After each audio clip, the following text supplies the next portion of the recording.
Yes madam. Thank you. Thank you madam.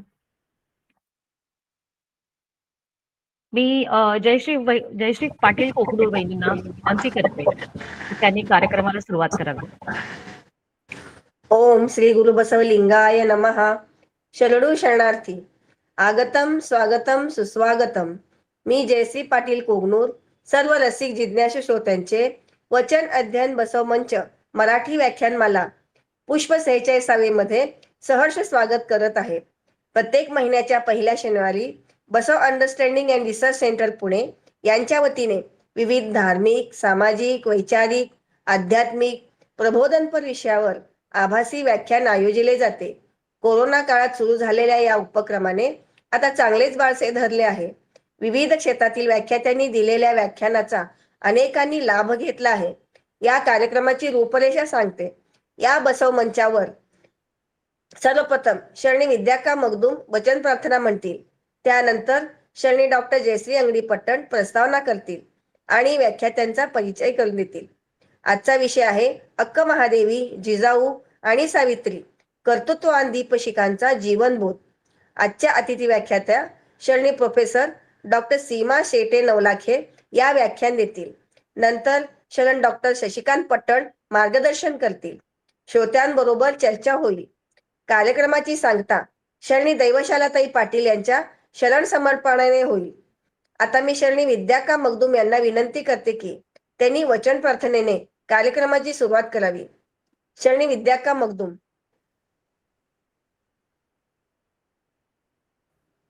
ओम श्री गुरु बसवलिंगाय नमः. सर्वांना शरण शरणार्थी. जाता येई का कोणासही कल्याणा, जाता येई का कोणासही कल्याणा, नच जावे असा तेथे जाणा, नच जावे असा तेथे जाणा. जाता येई का कोणासही कल्याणा, जाता येई का कोणासही कल्याणा. आशा आमिष नष्ट झाल्याशिवाय, आशा आमिष नष्ट झाल्याशिवाय, कल्याण मध्ये ठेवू नये हो पाय, कल्याण कल्याण मध्ये ठेवू नये हो पाय. अंतर्बाण शुद्धी विना जाऊ नये कल्याणा,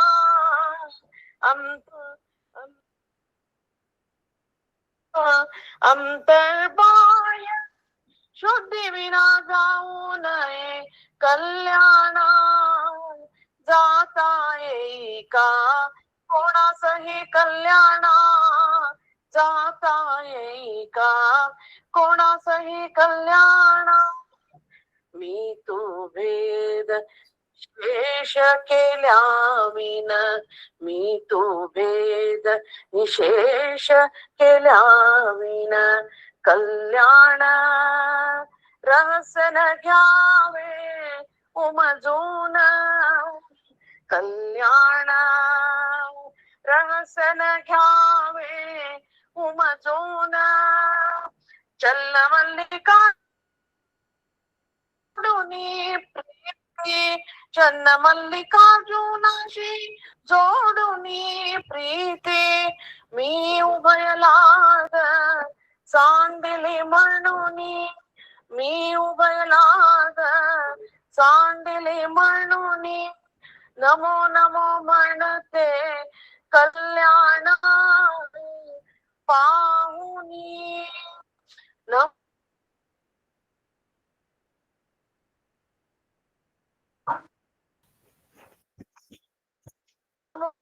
म्हणते नमो नमो म्हणा पाहुनी, पाहुनी, पाहुनी.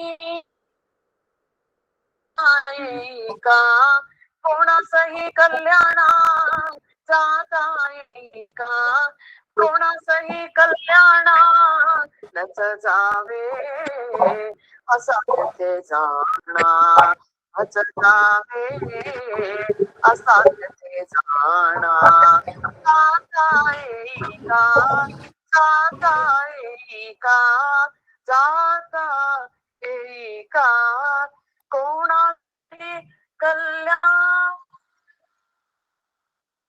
सर्वांना शरणू शरणार्थ. अक्क महादेवींचे सुरेख वचन गाऊन शरणी विद्याकाम मगदूम यांनी कार्यक्रमाची सुरुवात केलेलीच आहे. आता मी शरणी डॉक्टर जयश्री अंगडी पट्टण यांना विनंती करते की त्यांनी प्रस्तावना करावी आणि आजच्या अतिथी व्याख्यात्यांचा परिचय करून द्यावा. डॉक्टर जयश्री अंगडी पट्टण. नमस्कार. मी आपलं वचन अध्ययन बसव मंच मराठी व्याख्यानमालातून 46व पुष्प पुण्याहून डॉक्टर जयश्री अंगडी पट्टण सर्वांचं सहर्ष स्वागत करते. आपले बसव भक्त आहेत, सर्व जमलेले श्रोते आहेत, त्यांना आमचा हा जो कोरोना कालामध्ये सुरू झालेला व्याख्यानमालेचा मराठी प्रोग्राम आहे ती 4 वर्ष झाले. आज आपल्या अतिथी आहेत डॉक्टर सीमा शेटे नवलाखे आणि त्यांचा परिवार, त्यांच्या कॉलेजमधून जॉईन झालेले सर्वांचं मी सहर्ष स्वागत करते. आमच्या या प्रस्तावनेमध्ये मला सांगायला आवडेल की महिन्याच्या पहिल्या शनिवारी आम्ही मराठीमधून कन्नडमध्ये असलेलं जे वचन साहित्य आहे, शरणांच्या ज्या गाथा आहेत किंवा वचनं आहेत, त्याचा आम्ही चर्चा करतो, संवाद घडवतो किंवा व्याख्यान घडवत असतो.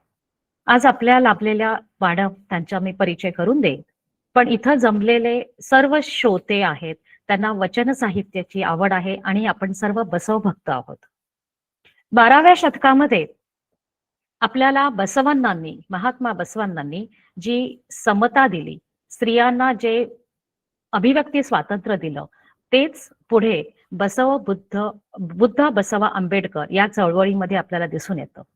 ते वेगवेगळ्या कालखंडामध्ये महापुरुषांनी स्त्रियांच्या उत्थानासाठी त्यांच्यासाठी खूप काम करून ठेवलेलं आहे. आणि इथं जमलेल्या सर्व माझ्या ज्या महिला वर्ग आहे, पुरुष वर्ग आहे, सर्वांना एक ती समान संधी द्यावी आणि मिळावी आणि आपल्या हक्कासाठी आपण कसं झगडावं याचा आजचा जो विषय आहे त्या विषयातून आपण प्रेरणा घेऊ आपण बाहेर, अशी मी इच्छा प्रकट करते. आजचा जो विषय आहे तो सर्वांच्या मनाशी असलेला आहे. प्रेरणास्थान म्हणजे आपण महिला वर्ग म्हटला की सर्वांचं प्रेरणास्थान केंद्रबिंदूमध्ये कोण असतात, तर 12व्या शतकातल्या अक्क महादेवी आहेत, 16व्या शतकातल्या राजमाता जिजाऊ आहेत आणि आपल्या 20व्या शतकाच्या पूर्वार्धात असलेल्या सावित्रीबाई फुले आहेत, की ज्यांच्या प्रेरणेमुळे आपण आज एक चांगल्या पदाला शिक्षण घेऊ शकलेलो आहोत. तर या तिन्ही महान व्यक्तिमत्व आहेत, त्यांच्याबद्दल मी खूप बोलणार नाही, कारण आज आपल्याला अतिथी व्यक्ती ज्या आलेल्या आहेत त्यांचा फक्त इथे सांगायला आवडेल की मॅडमचा एक लेख बसवपथ मध्ये प्रसिद्ध झाला होता आणि त्याच प्रतीमध्ये माझा पण एक लेख होता. त्या अनुषंगाने मॅडमचा मोबाईल नंबर मला मिळाला आणि मी कॉन्टॅक्ट केला. तर असं आम्ही एक जण बसवांनांच्या वचन साहित्य आणि बसवांनांच्या ज्ञानामुळे आम्ही एक जण जवळ येतोय आणि आपला हा परिवार जो आहे हा प्रत्येक पुष्पामध्ये मोठा मोठा होतोय.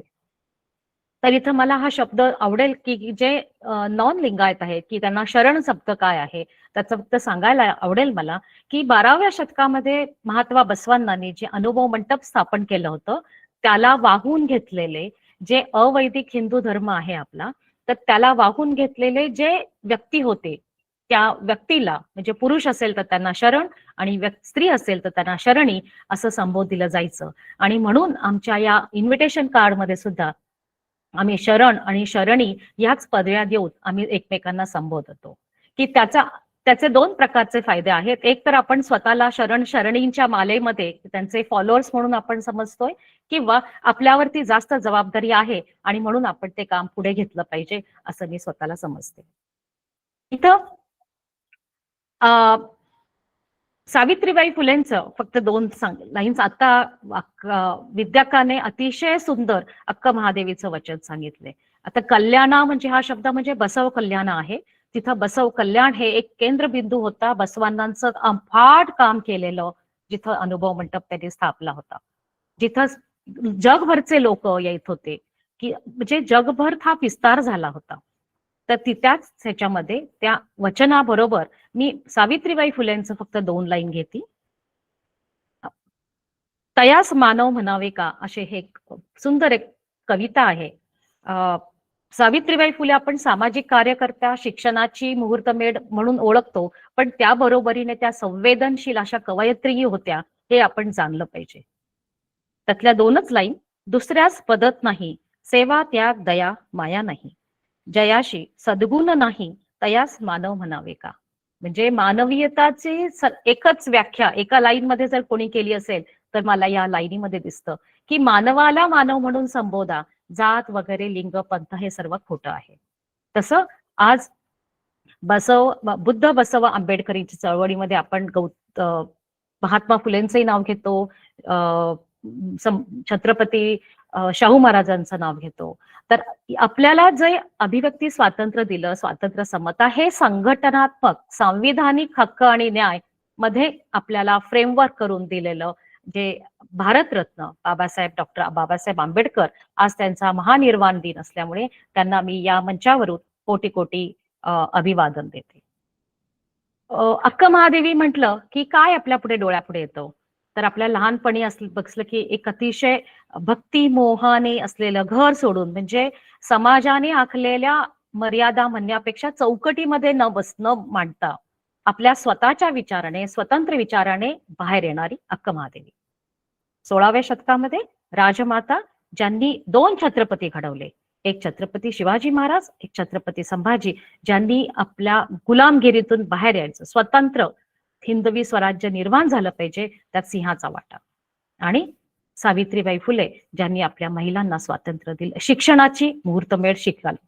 तर ह्या तिन्ही व्यक्तिमत्वांबद्दल जो मॅडमचा जो आर्टिकल होता, तो बघून मला ह्या आर्टिकलवरती ह्या 3 महान व्यक्तिमत्व आहेत, त्यांना आपण तिघींचं एकवाक्यता म्हणता येईल. त्यांच्या तिघींमध्ये काय एकत्रित असा गुण होता, तो म्हणजे स्वतंत्र विचारधरणीचा, धडाडीचा. म्हणजे तुम्ही घेतलेला निर्णय हा कितीही कठीण असेल, कितीही तुम्हाला संकट आले, तरीही तुम्ही तो स्वतःवरती विश्वास ठेवा आणि पुढे जा, ही एकच प्रेरणादायी आपल्याला मी घेते स्वतः. आणि इथं माझी प्रस्तावना बरोबर सांगते मॅडमला की आम्ही हा जो कार्यक्रम घेतो, मॅडम, हा कार्यक्रम आम्ही सायमल्टेनियसली रेकॉर्ड करत असतो आणि हा नंतर युट्यूबवर टाकतो. आमचं हा नॉन कमर्शियल NGO आहे किंवा आमची संस्था आहे. त्याच्यामधून आम्हाला तुम्ही सबस्क्रिप्शन घेतलं नाही सबस्क्रिप्शन घेतलं तर ह्याच्यामधून आम्हाला प्रॉफिट काहीच नाहीये. पण एक आहे की बसवांनांचं वचन साहित्य हे आम्ही लोकांपर्यंत पोहोचवू आणि सर्व लोकांपर्यंत हे पोहोचलं पाहिजे, ही त्यागाची आमची भूमिका आहे. आणि तर जमलेले सर्वजण, प्रत्येक जण आपापल्या परीने प्रयत्न करत असतात, हे तुम्हाला मी सांगू इच्छिते. आता इथं मॅडमचा परिचय करून देते, अल्पपरिचय. डॉक्टर सीमा विठ्ठलराव शेटे नवलाखे मॅडमचं पूर्ण नाव. त्या प्रभारी प्राचार्य तथा प्राध्यापक IQAC समन्वयक म्हणून काम करतात. समाजशास्त्र विभाग प्रमुख म्हणून जबाबदारी सांभाळतात. त्या मॅडम सावित्री ज्योतिराव समाजकार्य महाविद्यालय यवतमाळ येथे कार्यरत आहेत. मॅडमचं शिक्षण MA, MPhil, NET, PhD, diploma and certificate course in woman studies मध्ये घेतले. शैक्षणिक अनुभव 17 वर्ष. राष्ट्रीय सेवा योजनामध्ये मॅडम महिला कार्यक्रम अधिकारी म्हणून 12 वर्ष त्यांनी कार्यभार सांभाळलेला आहे. सहभाग त्यांचा अखिल भारतीय समाजशास्त्रीय परिषद गुवाहाटी, मराठी समाजशास्त्र परिषद अधिवेशन रत्नागिरी, पाचगणी अशा विविध राष्ट्रीय आंतरराष्ट्रीय परिषद कार्यशाळा परिसंवादमध्ये सहभाग. सदस्यत्व अखिल भारतीय समाजशास्त्रीय परिषद आणि मराठी समाजशास्त्र परिषद आजीवन सभासद. यवतमाळ जिल्हास्तरीय सर्वसमावेशक महिला सल्लागार समिती सदस्य 2018 पासून. संत गाडगेबाबा अमरावती विद्यापीठ राष्ट्रीय योजना सल्लागार सदस्य 2011 ते 13. यवतमाळ तहसील कार्यालय अंतर्गत निवारण समिती सदस्य 2025 ते 27. वीरशैव हितसंवर्धक महिला मंडळ उपाध्यक्ष 2025 ते 26. इंडियन स्टुडंट काउन्सिल सहसचिव 2023 ते 25. मॅडमचे बरेचसे संशोधन आहेत. यवतमाळ जिल्ह्यातील कोलाम स्त्रिया एक समाजशास्त्रीय अध्याय आचार्य पदवी प्रबंध. पुणे शहरातील विश्रांतवाडी भागातील गाडी वडार जातीच्या सामाजिक सांस्कृतिक बदलाचा समाजशास्त्रीय अभ्यास एमफिल पदवीकरिता सादर केलाय. मॅडमला पुरस्कार आहेत पुरुष प्रधान कृषी पद्धती व एकल महिला शेतकऱ्यांसमोरील आव्हाने, एक समाजशास्त्रीय विश्लेषण. दुसरं, कोविड-19 महामारीच्या पार्श्वभूमीवर नागपंथी, जोगी, गोसावी जमातीचे अवलोकन, एक अभ्यास. वरील दोन्ही शोध निबंध उत्कृष्ट शोध निबंध म्हणून पुरस्कार प्राप्त. वीरशैव, त्यांना अजून पुरस्कार आहेत सामाजिक. वीरशैव हितसंवर्धक मंडळ यवतमाळच्या वतीने स्वर्गीय सुधाकर गाढवे स्मृती प्रित्यर्थ समाजभूषण पुरस्कार 2019. मराठी समाजशास्त्र परिषदेद्वारे डॉक्टर अनुराधाताई भोईटे उत्कृष्ट प्रकाशित शोध निबंध पुरस्कार 2021. समाजशास्त्र परिषदेद्वारे डॉक्टर बाबासाहेब आंबेडकर उत्कृष्ट शोध निबंध पुरस्कार 2025. आणि इंडियन स्टुडंट काउन्सिल चिपळूणद्वारे सावित्रीच्या लेखी सन्मान 2024. मॅडमचे बरेचसे विविध विषयावर त्यांनी व्याख्यान दिलेत. जसे मी काहीच घेते कारण मॅडमकडून आपल्याला ऐकायची जास्त इच्छा आहे. स्त्रियांची स्थिती व विकासाच्या नव्या वाटा, महिला सक्षमीकरण विकास, आदिवासी समुदायाचे प्रश्न, आदिवासी महिलांचे प्रश्न, सामाजिक संस्थांचे बदलते स्वरूप, बालकांचे सामाजिकरण, नव्याने उद्भवणारे प्रश्न व त्यावरील उपाय, किशोरवयीन मुलींकरिता वयात येताना. आकाशवाणीवर सुद्धा त्यांच्या विशेष मुलाखती घेतलेल्या आहेत. मॅडम वृत्तपत्र लेखन करतात, जसं सामाजिक प्रश्नांवर वृत्तपत्रांमध्ये लेखन, लोकसत्ता वृत्तपत्रात आणि देशोन्नती वृत्तपत्रात लेख प्रसिद्ध. मॅडमनी लिखाण केलेले आहे, जसा ग्रंथ एक आहे समाजचिंतन आणि जीवनमूल्य. नंतर SNDT मुंबई येथे दुरुस्त शिक्षण अंतर्गत समाजशास्त्र विषयांअंतर्गत अभ्यासक्रम अध्ययन साहित्य म्हणून सामाजिक चळवळी या विषयाचे प्रकरण लेखन. कवयित्री बहिणाबाई चौधरी विद्यापीठ जळगाव येथे विविध समाजशास्त्री व अभ्यासक्रमाअंतर्गत विविध विषयांचे प्रकरण लेखन. आयोजक राज्यस्तरीय जिल्हास्तरीय महाविद्यालयीन आंतरमहाविद्यालयीन कार्यशाळा उपक्रमांचे यशस्वी आयोजन केले आणि सामाजिक शास्त्रामध्ये सामाजिक कार्य त्यांनी केले, जसे आदिवासी नागरी व ग्रामीण भागात विविधांगी जनजागृती, हुंडा प्रथा निर्मूलन, मतदान जनजागृती, कौटुंबिक हिंसाचार प्रतिबंध, महिला सक्षमीकरण, लिंग समभाव, संवेदनशीलता विकसन, सार्वजनिक स्वच्छता, अतिसार प्रतिबंध व काळजी अशा विविध विषयावरील जनजागृतीचे कार्य मॅडमनी घेतलेलं आहे. आणि काही हा 2 मी स्किप केलंय कारण मॅडम आम्हाला आता तुमच्याकडून या अतिशय उत्तम मनाला आवडत्या विषयावरती व्याख्यान ऐकायचं आहे आणि म्हणून मी इथं माझी प्रास्ताविक आणि अल्प परिचय थांबवते. सर्वांचं सहृदय स्वागत करून कार्यक्रम पुढे घेऊ. थँक्यू. आजच्या उच्च विद्याविभूषित अतिथी व्याख्याता श्री प्रोफेसर डॉक्टर सीमा शेटे नवलाखे यांना मी विनंती करते की त्यांनी व्याख्यान सुरू करावे. शरणी डॉक्टर सीमा शेटे नवलाखे. नमस्कार सर्वांना. शरणू शरणार्थी. वचन अध्ययन बसव मंच मराठी व्याख्यानमालेचे त्यांचे मनपूर्वक स्वागत करते. या 12व्या शतकातील आद्य समाज सुधारक महात्मा बसवेश्वरांना विनम्र असं अभिवादन करते. चळवळ चालवली, स्त्रियांना समतेचा, स्वातंत्र्याचा अवकाश निर्माण करून दिला. त्या महामानवाला विनम्र असं अभिवादन करून मानव कल्याणासाठी ज्या महामानवांनी संतांनी आपलं जीवन वाहिलं त्यांनाही विनम्र असं अभिवादन करते. आयोजकांमध्ये जयश्रीताई विद्याक्का, जयश्रीताई पट्टण, देवशाला आणि इतर आपली सगळी टीम यांचे या ठिकाणी आभार व्यक्त करते आणि माझ्या आजच्या मांडणीला सुरुवात करते. श्रोतांनो, आताच जयश्रीताईंनी जी मांडणी केली की अक्का महादेवी ज्या 12व्या शतकात होऊन गेलेल्या शरणी आहेत, जिजाऊ माँसाहेब आणि सावित्रीबाई फुले या तीनही दीपशिखांचा या ठिकाणी आपणास आढावा घ्यायचा.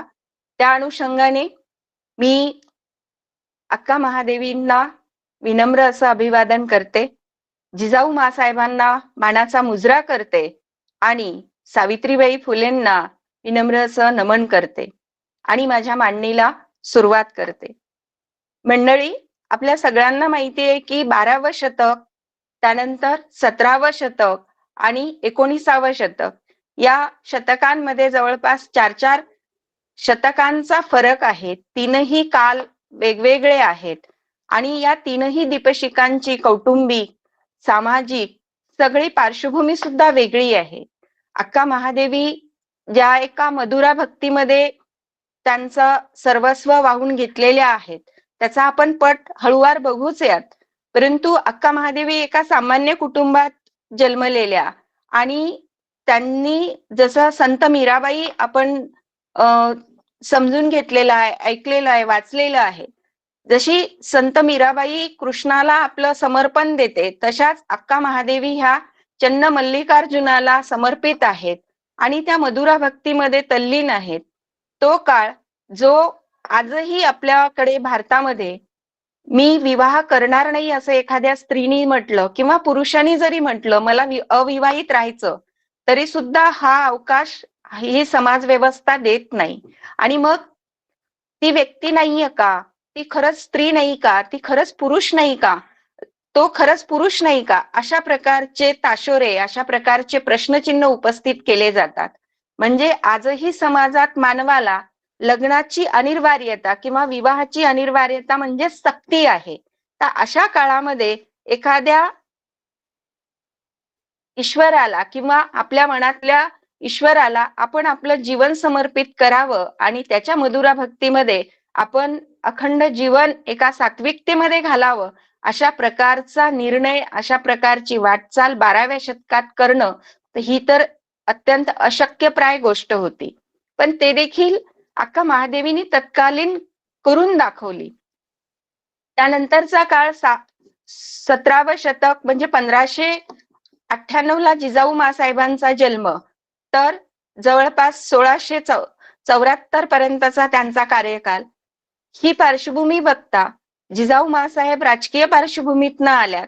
त्यावेळेसची अस्मानी सुलतानी संकट, परकीयांचं अधिपत्य आणि त्यामध्ये माहेर सासरच्या दोन्ही कुटुंबांची होणारी होरपळ ह्या आणि रयतेची विवंचना, या सगळ्या बाबी पाहता जिजाऊ मासाहेबांची जी एक स्त्री म्हणून त्या काळामध्ये जो कस लागतो, राजकीय घराण्यातली मुलगी आणि सून म्हणून,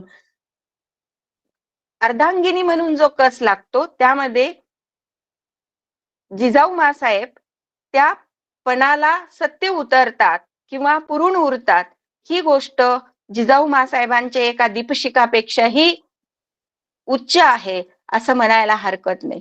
तिसरी बाब येते ती म्हणजे सावित्रीबाईंची, जे 19वं शतक आहे, 1831चा जन्म आणि 1897चा त्यांचा अंत, ह्या कालावधीमध्ये बघितलं तर सामाजिक पार्श्वभूमी ही खूप काही चांगली समाजातली नव्हती.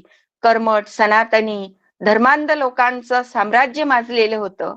विषमता, जातीय विषमता ही पराकोटीची होती. अशा स्थितीमध्ये दीनदलितांचे, तळागाळातल्या लोकांचे, उपेक्षितांचे, विशेषत्वाने स्त्रियांचे प्रश्न, त्यांचे जीवन संरक्षित करण्याचं काम ज्योतिबांच्या साह्याने सावूनी केलेलं आहे. एका काळ अक्काबाईच्या जीवनामध्ये तिला कुटुंब सुद्धा नकोसा आहे, की मी चन्न मल्लिकार्जुनाच्या सेवेमध्ये, त्याच्या मधुरा भक्तीमध्ये मी माझं जीवन समर्पित करते आणि मला इतर कुणाचीही गरज नाही, मला या सांसारिक जीवनाची गरज नाही, मला माझ्या जीवनामध्ये मदमस्त राहू द्या, अशा प्रकारचा सूर अक्का महादेवीचा असतो. जिजाऊ मासाहेबांना अख्खं रयत सांभाळायचं आहे आणि साऊंना ज्या काळामध्ये सामान्य जातीय विषमता, लिंगभेदा आधारित विषमतेमध्ये जो जो शोषित आहे त्यांचं जीवन सुरक्षित करायचं आहे, त्यांचं जीवन जतन करायचं आहे. साऊंना ज्योतिबांची साथ आहे. जिजाऊंना राजकीय स्थित्यंतरांमुळे पतीची फारशी सोबत मिळू शकत नाही, कारण त्यावेळेसची परिस्थिती इतकी असुरक्षित होती. म्हणजे आदिलशहाच्या अधीनस्थ शहाजी राजांना काम करावं लागत होतं. ती जबाबदारी पेलताना जिजाऊंवर स्वराज्याची, जिजाऊंवर रयत सांभाळण्याची आणि स्वतःच नव्हे तर रयतेचही जतन करण्याची जी जबाबदारी पडते, या तीनही दीपशिखांच्या कौटुंबिक पार्श्वभूमी सुद्धा वेगवेगळी आहे हे आपणास समजून घ्यावं लागेल. आणि म्हणून तिघीही ज्या जगल्यात त्या वेळेसच्या पारंपरिक व्यवस्थेला तोंड देत, बंड करत, जे अन्याय आहे त्याला बाजूला सारत, माणूस म्हणून माणसाला जोडत ह्या तीनही दीपशिखा वाटचाल करीत गेल्या. 12वे शतक हे अधिक पारंपरिकतेत, अज्ञानत्वामध्ये आणि कर्मठ सामाजिक विषमतेच्या धर्मांत व्यवस्थेमध्ये गुरफटलेलं होतं. माणसाला माणूस म्हणून न बघता माणसाची जात म्हणून माणसाकडे बघितल्या जात असे. बाई ही बाई आहे म्हणून तिला बघितल्या जात असे. असं दासीपण, असं दुय्यमत्व बाईच्या वाट्याला आलं होतं. त्यावेळेस आज तरी आम्ही म्हणतो की आम्हाला संविधानाने मानवी हक्काने जन्माला येण्याचा अधिकार दिलाय. जन्माला येण्याचाच नाही तर आम्हाला सन्मानाने जगण्याचा आणि सुरक्षित राहण्याचा सुद्धा अधिकार दिला, असं एकीकडे मानवी हक्काचं 21वा कलम सांगतं आणि संविधानामधलं 15वं कलम सांगतं. हे सगळं असताना तत्कालीन व्यवस्थेमध्ये मात्र अशी कुठलीही राज्यघटना किंवा संहिता नव्हती. जी काही होती ती जातीय वर्चस्वता होती, धार्मिक वर्चस्वता होती. अशा स्थितीमध्ये अक्का महादेवीनी आपल्या मनातला जो मानस होता की मी देवभक्ती करणार आहे, मी मधुरा भक्ती करणार आहे, मला माझ्या विश्वामध्ये माझ्या मनाच्या इच्छेप्रमाणे राहायचं आहे, अशा प्रकारचा सूर होता. तेव्हा आपसुकच आई वडिलांवर ताण येत असे. आणि मग अक्का महादेवीचा जन्म झाला तरी कुठे? कर्नाटक मधल्या उडीतडी या गावी अक्का महादेवीचा जन्म झाला. साधारण कुटुंब, लहानाची दिवसामासे मोठी होणारी अक्का महादेवी. तेव्हा बालविवाहाचं प्रस्थ होतं आणि थोडीशी रंगारूपाने सुंदर असलेली ही अक्का महादेवी वयात येऊ लागली की सहजच आपसुकपणे विचार केला जाईल की बाळा तुझं लग्न करायचंय. तेव्हा अक्का महादेवी सहजतेने कुटुंबियांशी म्हणायची की माझ्या लग्नाचा काही विचार करू नका, माझा पती, माझा वर आणि माझं सर्वस्व चन्नमल्लिकार्जुन आहे आणि त्याच्या प्रति मी समर्पित आहे. त्यामुळे मला कुठल्याही लग्न बंधनात किंवा अन्य कुठे अडकवू नये. पण त्यावेळेसचा समाजाची जी जाचकता होती, जी आजही आहे असं मी म्हणते, तर त्यावेळेसची तीव्रता अधिक होती. या स्थितीमध्ये आई वडीलही नाराज व्हायचे आणि अक्का महादेवी ह्या आपल्या विचारांच्या तल्लीनतेमध्ये असायच्या. त्याच दरम्यान सुंदर रूपवान असलेली अक्का महादेवी, हिचं सौंदर्य तरी किती नयनतृप्त व्हावं अशा प्रकारचं सादगीमे ही सुंदरता ज्याला आपण म्हणतो, अशा प्रकारचं सौंदर्य लाभलेल्या अक्का महादेवी एक दिवस अशाच धुतलेले केस वाळवत असताना, हे सगळे संदर्भ मला काही ग्रंथांमध्ये मिळालेले आहेत, तेवढेच मी आपल्या समोर मांडण्याचा प्रयत्न करते. की एक दिवस केस वाळवताना त्या प्रदेशाचा कौशिक नावाचा राजा हा तिथनं शिकारीवरनं जात होता आणि त्याची नजर केस वाळवत असलेल्या त्या सुंदरीवर म्हणजेच अक्का महादेवीवर पडली आणि तिच्या मनमोहक सौंदर्याने तो पुरता मदमस्त झाला किंवा त्यामध्ये मोहून गेला. आणि मग राजाच्या मनात उठता बसता अक्का महादेवीचं रूप आणि ते सौंदर्य दिसत होतं.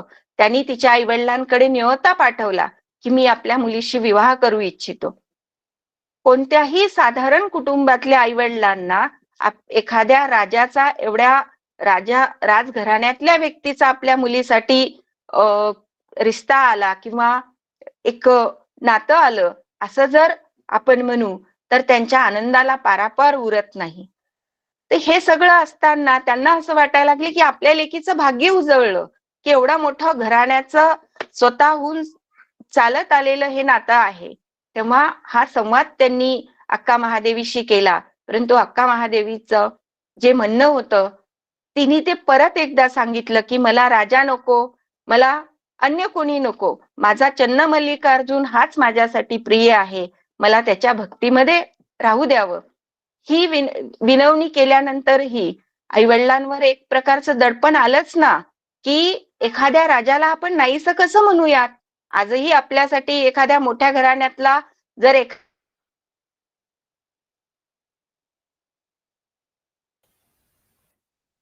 मॅडम आवाज गेला. हो. नाही ना, ते दडपण येतच की. तो तर राजाच होता. आणि त्यांनी एकतर राजेशाही कुटुंब आणि दुसरं की राजाला नाही कसं म्हणायचं या दडपणामध्ये अक्का महादेवीला विवाहासाठी मनवलं. विवाहासाठी एका दृष्टीने तयार केलं असं म्हणूयात. या विवाहासाठी तयार झालेल्या अक्का महादेवींनी विवाहाला तयार होताना काही अटी घातल्या. त्यातल्या मला 2 अटी सांगाव्याशा वाटतात. त्या म्हणतात की मी इष्टलिंग भक्ती म्हणजे चन्नमल्लिकार्जुनाची इष्टलिंग भक्ती करताना, पूजा करताना मला कुणीही अडवलेलं, विघ्न आणलेलं, कुणी व्यत्यय आणलेला आवडणार नाही. ही काळजी पुढच्या कुटुंबातल्या लोकांनी घ्यावी. दुसरी बाब म्हणजे माझ्या इच्छेविरुद्ध माझ्याशी समागम करू नये. या 2 अटी राजापुढे मांडल्या गेल्या.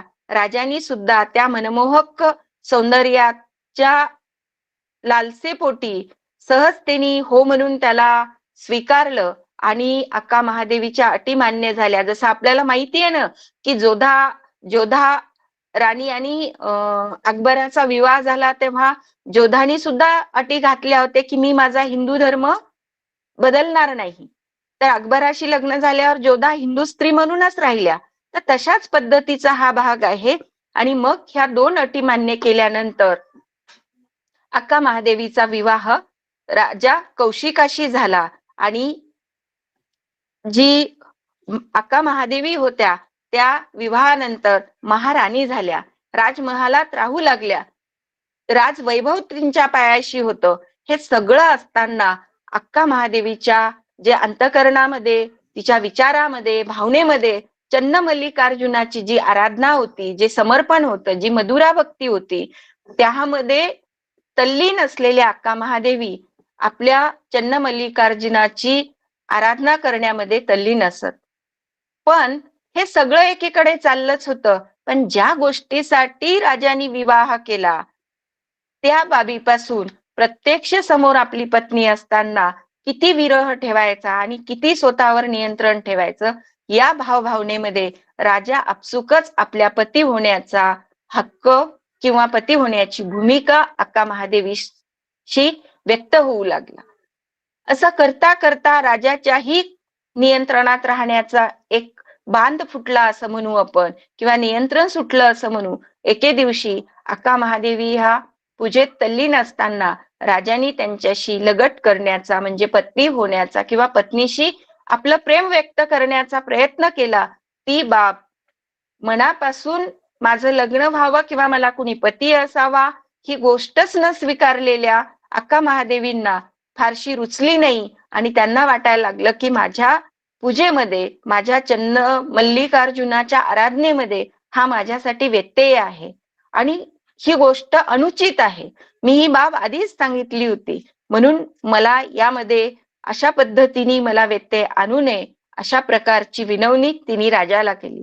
परंतु भारतीयांमध्ये आजही भारतामध्ये पुरुष प्रधान आणि पितृसत्ताक कुटुंब पद्धती आहे. पुरुषाला स्त्री म्हणजे ठीक आहे, मान्य आहे, आपली जोडीदार आहे, सपोर्टेड आहे, पण वरचढ मात्र पुरुषच असतो. ही स्थिती काही ठिकाणी उघडपणे तर काही ठिकाणी सुप्तपणे आपल्याला पाहावयास मिळते.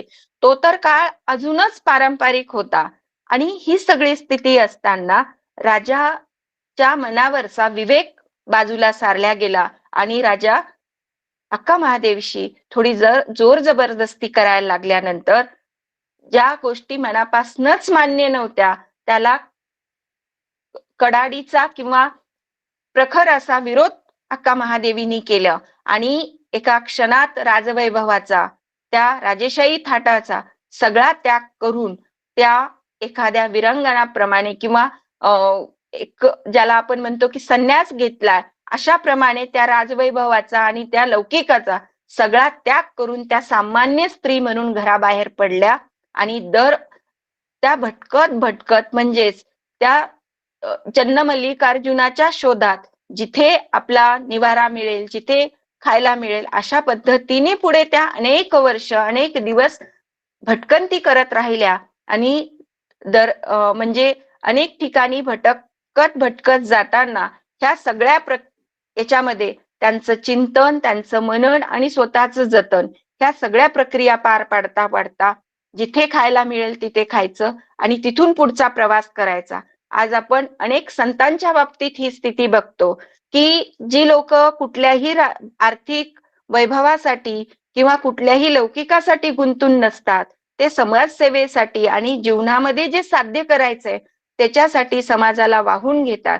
अशा पद्धतीनेच अक्का महादेवी सुद्धा आपल्या त्या समर्पित भावनेने, त्या मधुरा भक्तीने वाड्याबाहेर ज्या पडल्या त्या पुढे भटकंती करत राहिल्या. मला वाटतं की जनप्रबोधन करत करत पुढे गेल्या आणि एक दिवस त्यांना आजूबाजूला गेल्यानंतर, कर्नाटकाच्या सानिध्यात गेल्यावर, त्या भागात गेल्यानंतर, बसव कल्याणच्या सानिध्यात गेल्यानंतर त्यांना असं समजलं की अनुभव महात्मा बसवेश्वर प्रणीत अनुभव मंटप नावाची एक सभा आहे, जिथे शरणू शरणींना तिथे आपला सहभाग दर्शविता येतो, आपल्याला राहता येतं, आपल्याला अभिव्यक्ती स्वातंत्र्य असतं, आपले विचार व्यक्त करता येतात आणि तिथे कुठल्याही सामाजिक दडपणाची अथवा अन्य कुठल्याही गोष्टीची जाती नाहीये, जाचकता नाहीये. व्यक्ती म्हणून तुम्ही तिथे राहू शकता, तिथे ज्ञानार्जन करू शकता आणि स्वतःचे विचार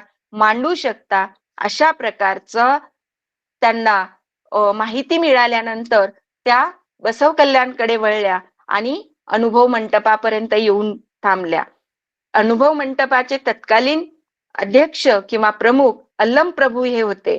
अल्लम प्रभूजींनी त्यांची कठोर परीक्षा म्हणून एका दृष्टीने, कोण तुम्ही, कुठून आलात, काय उद्देश आहे तुमचा आणि कशासाठी आलात, तुमचा हेतू काय, तुमचं ज्ञान काय, तुमचा विचार प्रक्रिया काय, ह्या सगळ्या कसोशीने चौकशी केल्यानंतर जेव्हा त्यांना लक्षात आलं की खरंच अक्का महादेवी ह्या कुठल्या तरी अलौकिक शक्तीला, ज्या चन्नमल्लिकार्जुन म्हणतात, त्या चन्नमल्लिकार्जुनाला समर्पित भावनेने मीराबाईंनी जशी मधुरा भक्ती केली कृष्णावर, तशी त्याही मधुरा भक्ती करतात. आणि असा कुठला आकार असलेली व्यक्ती नाही, आकार असलेला कुठला भाग नाही, तर निराकार एका काल्पनिक चन्नमल्लिकार्जुनावर त्या श्रद्धेने आपलं जीवन समर्पित करून इहलोकी जेवढं चांगलं करता येईल तेवढं करायचं आणि मग परलोक गाठायचा, अशा प्रकारचा मानस असलेल्या अक्का महादेवी ह्या समर्पित भावनेने इथे आलेल्या आहेत.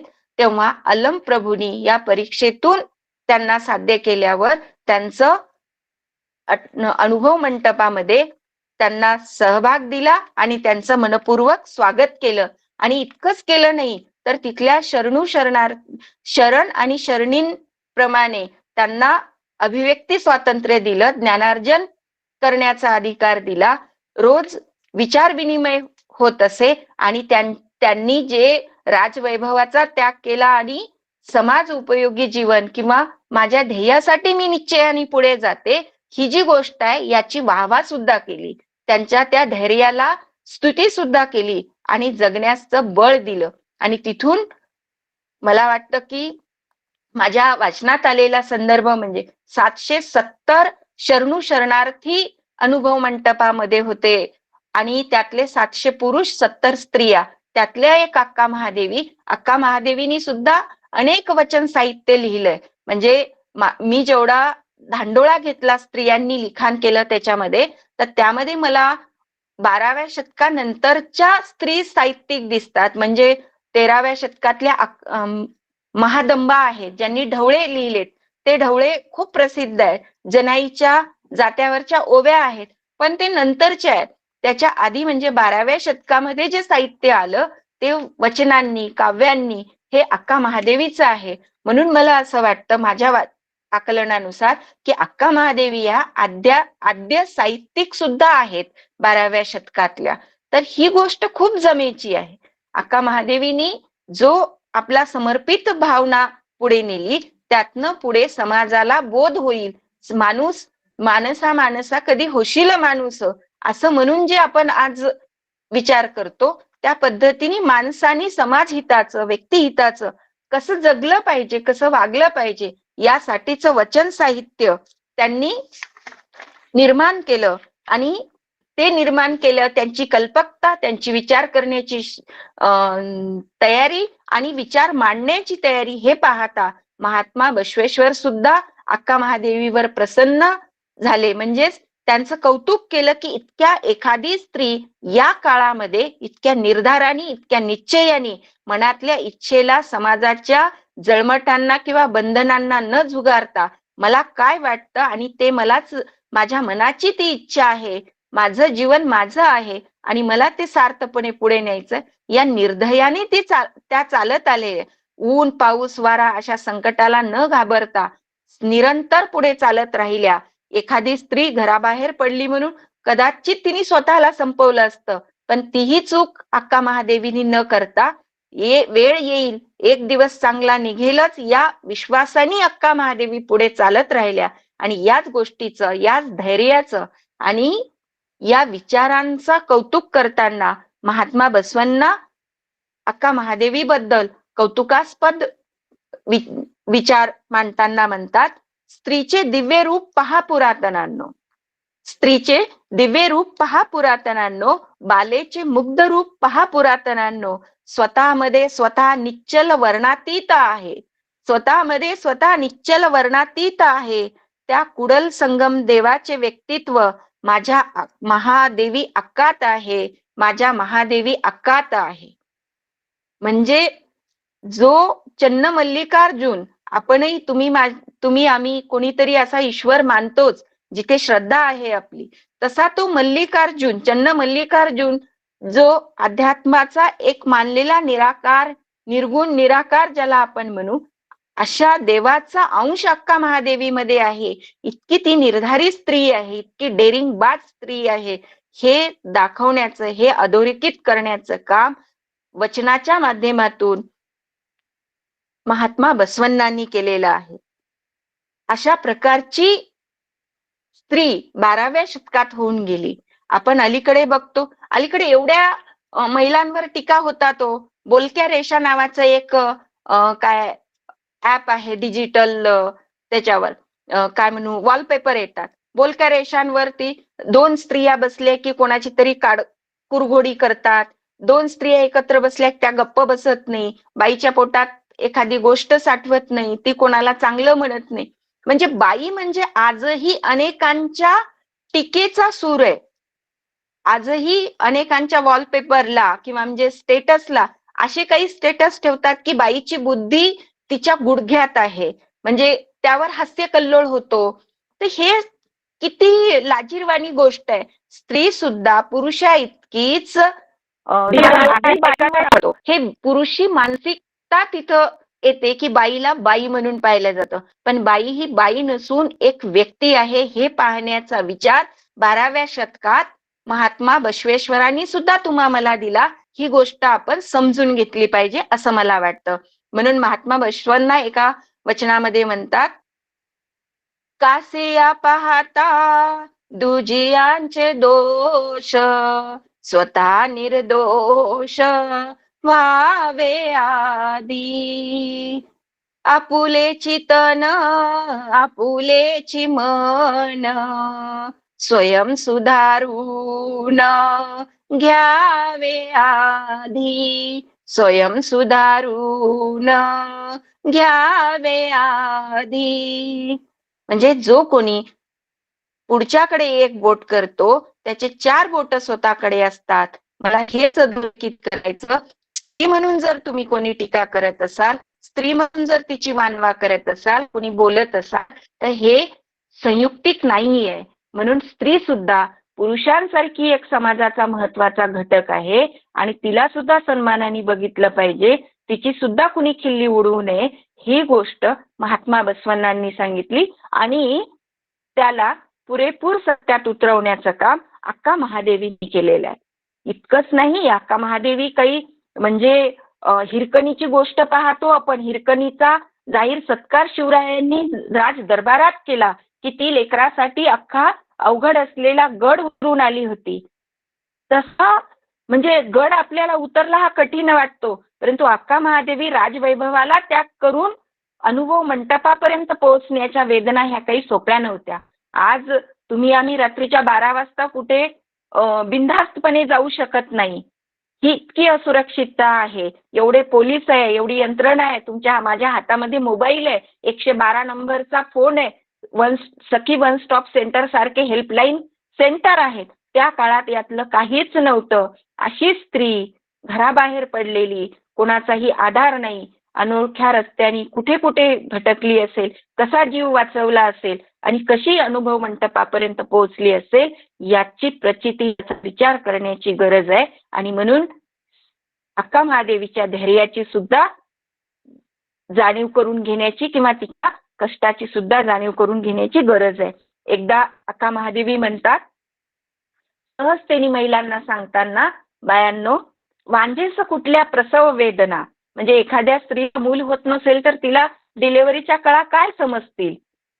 वांझेस कुठल्या वेदना, सापत्न मातेस कुठले माहेरपण, कळते गांजल्यांना यातना, होय गांजल्यांना, चन्ना मल्लेशाने केकार, तुझे माझ्या देही खंजीर, अशी घायाळ मी लोळत असे, आयांनो तुम्हा काय ठाऊक, आयांनो तुम्हा काय ठाऊक. म्हणजे माझ्यावर जी घराबाहेर पडण्याची स्थिती आली, त्या चन्नमल्लिकार्जुनाच्या मधुरा भक्तीत मी आहे. त्या देवानीच माझ्या जर हे नशिबी भोग लावले असतील तर माझी यातना, माझी दुःख तुम्हाला काय कळेल. म्हणून माझ्या जीवाचं मी कशी इथपर्यंत पोहोचले आणि मी काय सहन केलं हे माझ्या मनाला माहिती. अशा प्रकारची वेदना त्या इतर महिलांना तिथे मात्र अक्का महादेवी काय सांगतात, काया काळवंडली तरी काय त्याचे, काया कांतीयुक्त झाल्या मग काय त्याचे, अंतरंगी होऊनी शुद्ध, चन्न मल्लेशाशी झाली वश, आता ती काया कशी का असेना, मज काय त्याची.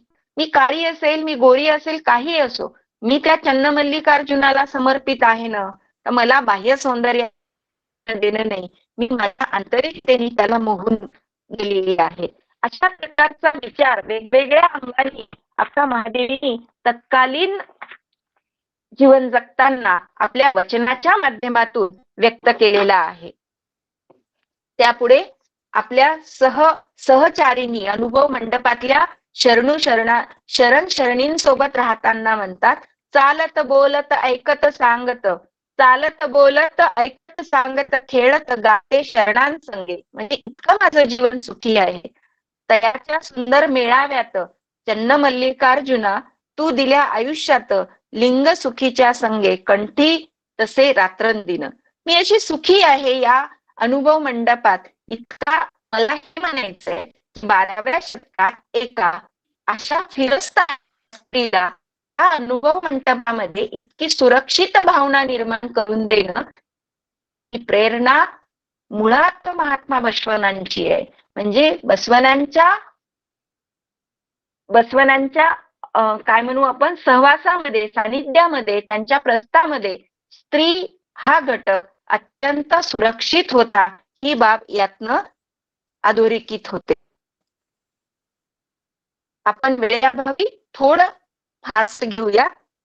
अक्का महादेवी ध्येय आणि कष्टाप्रती म्हणतात, शोधण्यापायी कष्टविना नाही, शोधण्यापायी कष्टविना नाही, तळमळून श्रमल्या नाही, तप केल्या लाभत नाही, ते आपल्या काळाविना साध्य न होई, शिवकृपे विना हाती न येई, चन्न मल्लिकार्जुना मज झाला प्रसन्न, संगन्न बसवण्णांचे बघून, श्री चरण कंठी तसे मम जीवन. म्हणजे चन्न मल्लिकार्जुनाचीच एक प्रतिकृती म्हणजे महात्मा बसवण्ण आहेत आणि त्यांच्या अधीनस्थ या ठिकाणी या अनुभव मंडपात मी राहून चन्न मल्लिकार्जुनाच्याच सेवेत, त्या मधुरा भक्तीत आणि त्या सानिध्यात मी राहते. इतकं समाधान मला इथे येऊन लाभतं आणि या दृष्टीने मी इथे येऊन पावन झाले. आता माझं जे इहलोक आहे ते मी इथे सुखा समाधानाने घालवेन. माझ्याकडनं जे शक्य आहे समाजाला देणं, समाज जीवन प्रबोधित करणं, हे मला जे शक्य होईल ते मी माझ्या वचनाच्या माध्यमातून करेल आणि माझा प्रारब्ध पार पाडून परलोकी जाईल. अशा प्रकारची समाधानाची भावना, सुरक्षिततेची भावना अक्का महादेवी तत्कालीन जीवनामध्ये व्यक्त करतात आणि आपलं जीवन त्या अनुभव मंडपाला समर्पित करतात. आपल्या मनात असलेला चन्नमल्लिकार्जुन बसवांमध्ये पाहतात आणि समर्पित भावनेने, सुरक्षित भावनेने राहतात. मला वाटतं अशा पद्धतीने आज तुम्ही किंवा मी की माझ्या मनामध्ये कोणीतरी आहे, मी देवाला समर्पित आहे असं म्हणून जर घराबाहेर पडलो तर आपली पहिली टीका कुटुंबातून होईल, नंतर शेजाऱ्या पाजाऱ्याकडनं, भावकीकडनं, नातेवाईकाकडनं. तुमचं माझं जगणं सुद्धा सोयीचं होऊ देणार नाही. तेव्हा हा त्याग करण्याची तयारी अनेकदा हिम्मत होऊ शकत नाही, पण त्या काळामध्ये अक्का महादेवीने ही हिम्मत केली आणि त्याला सार्थ आपल्या भावनेला तडजोड न करता त्याच्याशी समर्पित राहिल्या. अशा अक्का महादेवीच्या विचारांना, त्यांच्या वचनांना आणि त्यांच्या कार्याला, त्यांच्या धैर्याला मी शतशः नमन करते. आणि आपण पुढच्या दीपशिखेकडे वळूया, मा जिजाऊ साहेबांकडे. जिजाऊ मासाहेब स्वराज्य संघटिका, एक आदर्श आई, माता, राष्ट्रमाता, अशा प्रकारचा कितीतरी गौरव होतो. 1558 मध्ये त्यांचा झालेला जन्म, बालवयात झालेला विवाह आणि जाधव कुटुंबातून भोसले कुटुंबात आलेली ही कन्या, जाधव कुटुंबाची कन्या, भोसले कुटुंबाची सून. पण त्या काळ असा होता, आदिलशाही, निजामशाही, मुघल यांचं पारतंत्र्य होतं. आपल्याच मातीत आपल्याला स्वतःला आपलं पण परकीयांच्या अधीनस्थ आपण होतो. अनेक आसमानी सुलतानी संकट आपल्यावर वारंवार येत होती. अशा स्थितीमध्ये कुटुंबीय आदिलशाही, जाधव कुटुंबीय निजामशाहीकडे आणि भोसले कुटुंबीय आदिलशाहीकडे आपले मनसबदारी, आपली सरदारकी, आपलं त्यांच्या समवेत आपली भूमिका पार पडत. यांचं आधिपत्य असल्यामुळे निश्चितच आपण पारतंत्र्यात होतो. हे सगळं असताना ज्या प्रमुखाच्या आपण आहोत त्यांचा विचार पुढे घेऊन जावा लागतो. तसा आदिलशाहीचा विचार वेगळा आणि निजामशाहीचा विचार वेगळा. या दोन्ही स्त्रीची अनेकदा कुचंबना होते. मला माहितीये, तुम्हाला सासर आणि माहेर या दोन्हीचा समन्वय साधताना आपल्या कुटुंबातल्या व्यक्तींनी माहेरच्यांना काही म्हटलं तर आपल्याला लगेच त्याचं दडपण यायला लागतं. किंवा माहेरची एखादी गोष्ट साजेशी करायची असेल तर सासरी काय तडजोड करावी लागते हेही तुम्हाला माहिती आहे. तर तो काळ अत्यंत पराकोटीचा. म्हणजे या राजघराण्यातल्या महिलांना केवळ मी, माझा संसार, माझी लेकरं, माझा नवरा आणि ते घराची चार भिंत आपली शेत इतकं काही नव्हतं हो. यांना त्याच्या पलीकडे म्हणजे त्याचं कुटुंब काय तर अख्खी रयत, त्याचं संपत्ती काय, कुटुंबाची संपत्ती काय, तर त्या रयतेच्या अधीनस्थ येणारा सगळा जो काही नैसर्गिक साधन संपत्ती आहे, मग ते शेत असेल, पारंपरिक वारसा असेल, जे काही असेल ते सारं काही, इतका मोठा व्याप या स्त्रियांच्या जीवाला असायचा. आणि सतत स्वाऱ्या, म्हणजे सतत स्वाऱ्या, लढाया असायच्या. त्यातून गेलेला माणूस सायंकाळी म्हणजे एका लढाईवरून परत येतो की नाही इतकी असुरक्षित विवंचना या स्त्रियांच्या वाट्याला होती. आणि केवळ म्हणजे क्षत्रिय घराण्यातल्या ह्या स्त्रिया डोळ्यातले अश्रू प्रजेपुढे, इतरांपुढे न येऊ देता, अश्रूंना समोर आणून कमजोर न पडता, धीराने कुटुंबातल्या पुरुषांच्या नंतर त्यांची जी काही जबाबदारी आहे ती जबाबदारी धीराने आणि नेटाने पुढे नेण्यातच त्या कुटुंबातली लेक किंवा सून म्हणून सार्थकता आहे, ही भूमिका त्या स्त्रियांवर होती. आणि अशीच भूमिका जिजाऊ मासाहेबांवर सुद्धा आलेली आहे. भोसले आणि जाधव कुटुंबामध्ये वैर निर्माण झालं होतं, याचा इतिहास उल्लेख आहे. निजामशाहीच्या दरबारामध्ये खंडागळे नावाच्या सरदाराचा एक अनियंत्रित होतो काय, करण्यासाठी लखुजी राजेंचा मुलगा दत्ताजी पुढे सरसावतो काय, या सगळ्यामध्ये शहाजी राजांचे चुलत भाऊ संभाजी आणि खेलोजी त्याला प्रति उत्तर देतात काय. आणि या सगळ्या याच्यात भाऊ असलेला दत्ताजी आणि संभाजी राजांचा शहाजी महाराजांचा भाऊ असलेला संभाजी, हे दोघे जण मृत्युमुखी पडतात.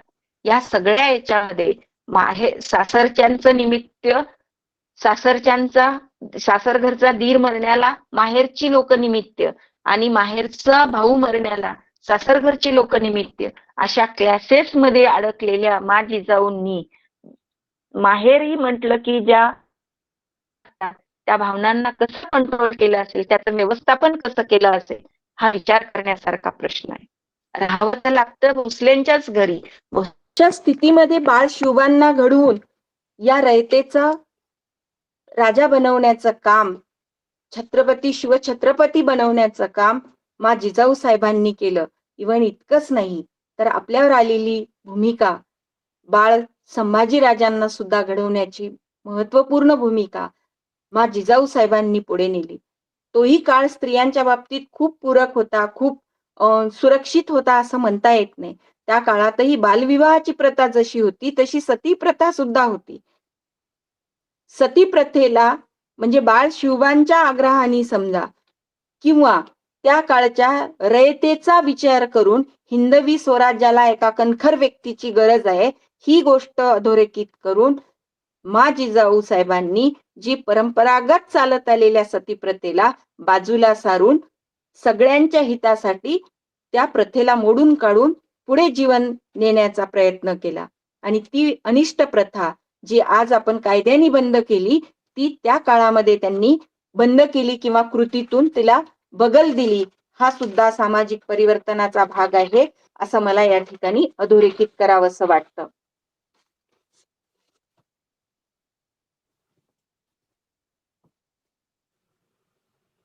इतकंच नाही तर मराठी माती, मुलूक अस्मिता, शिवछत्रपतींची जडणघडण, स्वतंत्र रयत घडवणं, ह्या सगळ्या गोष्टी मा जिजाऊ साहेबांची ओळख आहे.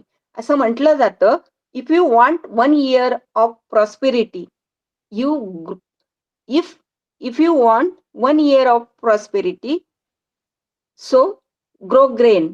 If you want 10 years of prosperity grow trees, and if you want 100 years of prosperity so grow child. म्हणजे जर तुम्हाला 100 वर्षाची जर भरभराट हवी असेल तर मुलांची घडवणूक करा, मुलांवरती संस्कार द्या, मुलांना घडवा आणि समाजाचे कणखर नागरिक, सक्षम नागरिक, उपयुक्त नागरिक म्हणून उभे करा.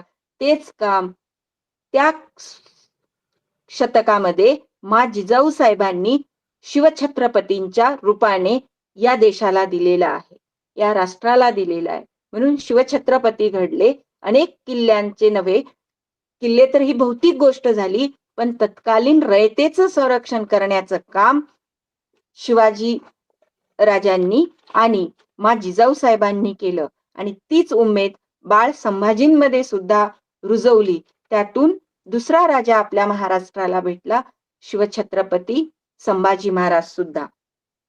अशा प्रकारची अद्वितीय कामगिरी मा जिजाऊ साहेबांनी केली, ज्यामुळे आज महाराष्ट्राचं नंदनवन आपल्याला पाहावयास मिळतं. अन्यथा जिथे जिथे परकीयांचा धुमाकूळ झाला, त्यांनी मग त्या लेण्या तोडणं असेल, मंदिरं फोडणं असेल किंवा इथली संपत्ती लुटून नेणं असेल, कोणत्याही परकीयांचं अधिपत्य किंवा आक्रमण हे काही खूप संयुक्तिक किंवा स्वागतार्ह नसतं. तो काळ तर अत्यंत जुलमाचा होता. त्या जुलुमगिरीला, त्या अन्यायकारकतेला, त्या गुलामगिरीला छेद देण्याचं आणि चालते व्हा म्हणण्याचं बळ या स्वराज्यामध्ये घडवून दिलं. आणि त्याचीच आज आपण जे महाराष्ट्र संपन्न दिसतो, समृद्ध दिसतो, ती मा जिजाऊ साहेबांची कृपा दृष्टी म्हणावी लागेल, त्यांचं समर्पण म्हणावं लागेल, त्यांचं एका दृष्टीने त्यांचं कार्य म्हणावं लागेल. म्हणून त्यांच्या कार्याप्रती सुद्धा आपल्या सर्वांना मानाचा मुजराच करावा लागेल असं मला या ठिकाणी अधोरेखित करावं असं वाटतं. यानंतर आपण वेळेअभावी पुढे जाऊयात. त्या म्हणजे 19व्या शतकातील सामाजिक क्रांतिज्योती सावित्रीबाई फुले यांचा जन्म 3 जानेवारी 1831 मध्ये झाला. बालविवाहच अवघ्या 9 वर्षामध्ये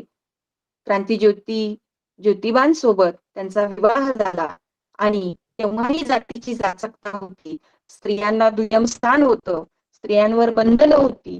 कर्मठ धर्मांध बंधनं होती. अशा स्थितीमध्ये महात्मा ज्योतिबा फुल्यांना सुद्धा जातीची जाचकता भोगावी लागली आणि त्यातून असलेली तळमळ, मानवहिताची तळमळ, गुलामगिरीला नाहीशी करण्याची तळमळ, यातनं ज्योतिबांनी साऊला उभं करून शिक्षण हे प्रभावी परिवर्तनाचं प्रभावी माध्यम मानून त्यांनी साऊंना शिक्षित केलं आणि मग शिकलेल्या साऊ, ज्योतिबांच्या मुशीत तयार झालेल्या साऊ शिक्षणाबद्दल म्हणतात, विद्या हे धन आहे श्रेष्ठ साऱ्या धनाहून, त्याचा साठा जयापाशी त्यासी धनी म्हणती जन, त्याचा साठा जयापाशी त्यासी धनी म्हणती जन. म्हणजे खरी संपत्ती काय, कोण श्रीमंत,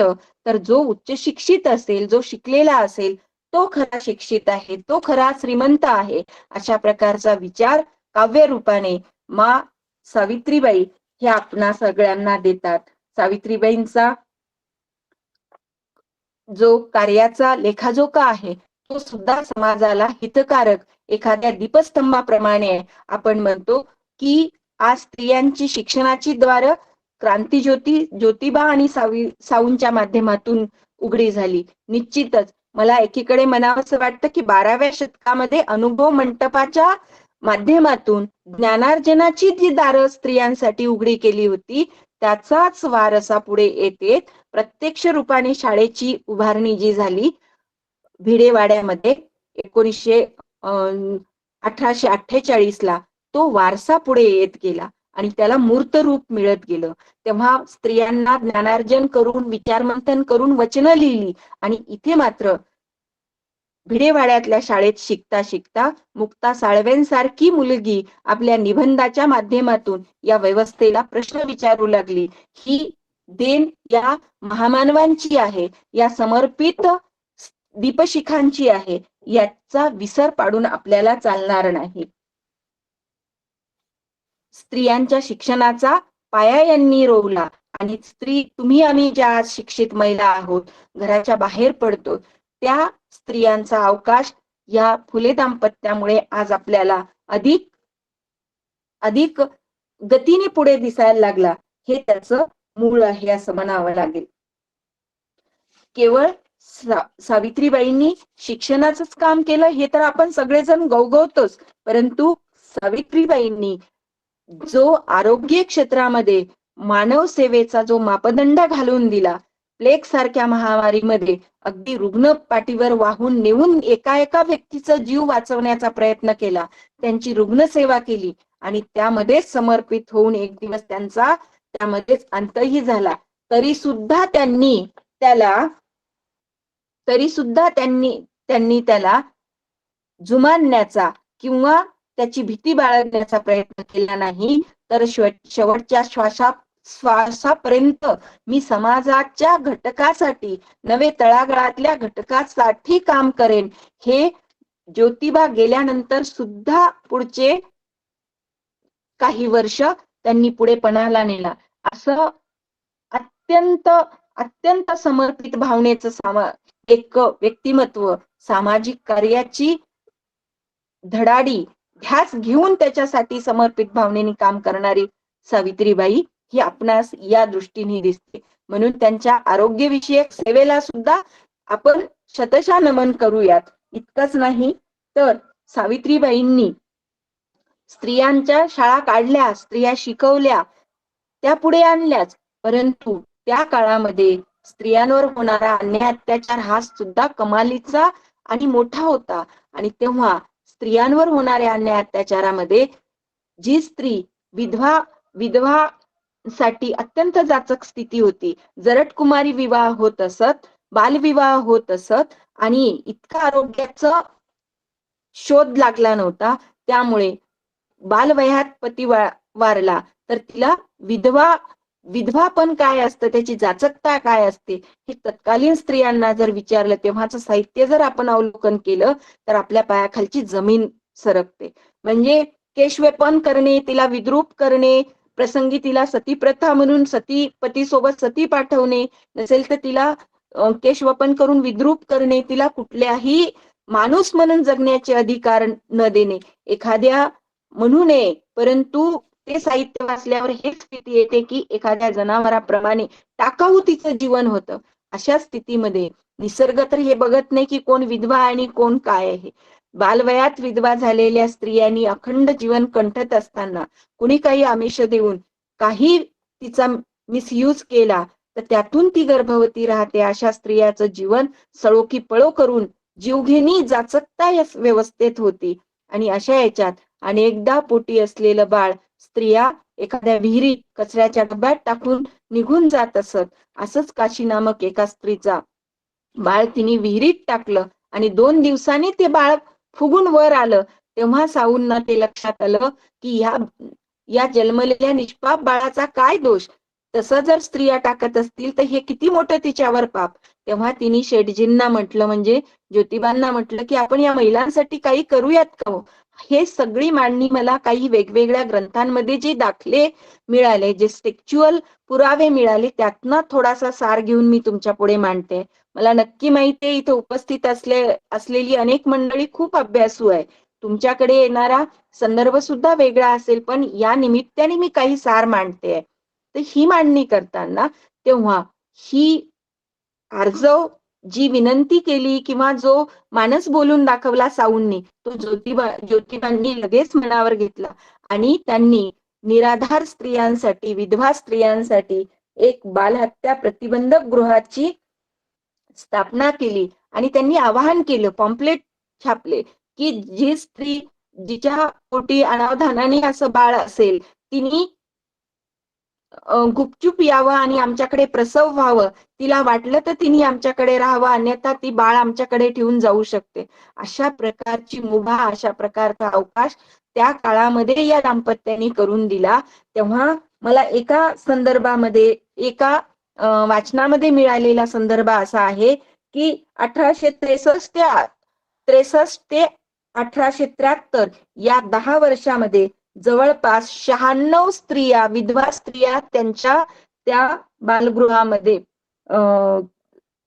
त्या सुविधागृहामध्ये 96 स्त्रिया बाळांत होऊन गेल्या. म्हणजे हा आकडा बघा किती मोठा आहे त्या काळामध्ये. हे असं समाज उपयुक्त काम सावित्रीबाईंनी ज्योतिबांना हाताशी घेऊन केलं. आणि एवढंच नाही तर विधवा स्त्रियांचं जे अमानवीय वागणूक, पाशवी वागणूक जी त्यांना दिल्या जात होती ती बंद करण्याचा प्रयत्न केला. केशवपन जे स्त्रियांचं केल्या जात होतं ते करू नये. म्हणजे मला तर एक उल्लेख असा पण मिळाला की एखादी विधवा स्त्री वारली तर तिचं मुंडन केल्यानंतर तिची अंत्यविधी होत होती. मी इतिहासाची अभ्यासक नाहीये, परंतु मांडणीच्या निमित्ताने जे काही मी चाळलेले ग्रंथ आहे त्यातला एक उल्लेख असा की एखाद्या विधवा स्त्रीचं मुंडन केल्याशिवाय तिला अंत्यविधी करायची नाही, तर 2 दिवस तो प्रेत जर तसा नावी भेटला नाही त्या कालावधीमध्ये तर 2 दिवस प्रेत तसाच राहील आणि नंतर तिचं मुंडन करून तिला अंत्यविधी केली जात असे. हे किती किती म्हणजे गंभीर आहे, किती अमानवीय आहे, किती पायाखालची जमीन सरकण्यासारखं आहे.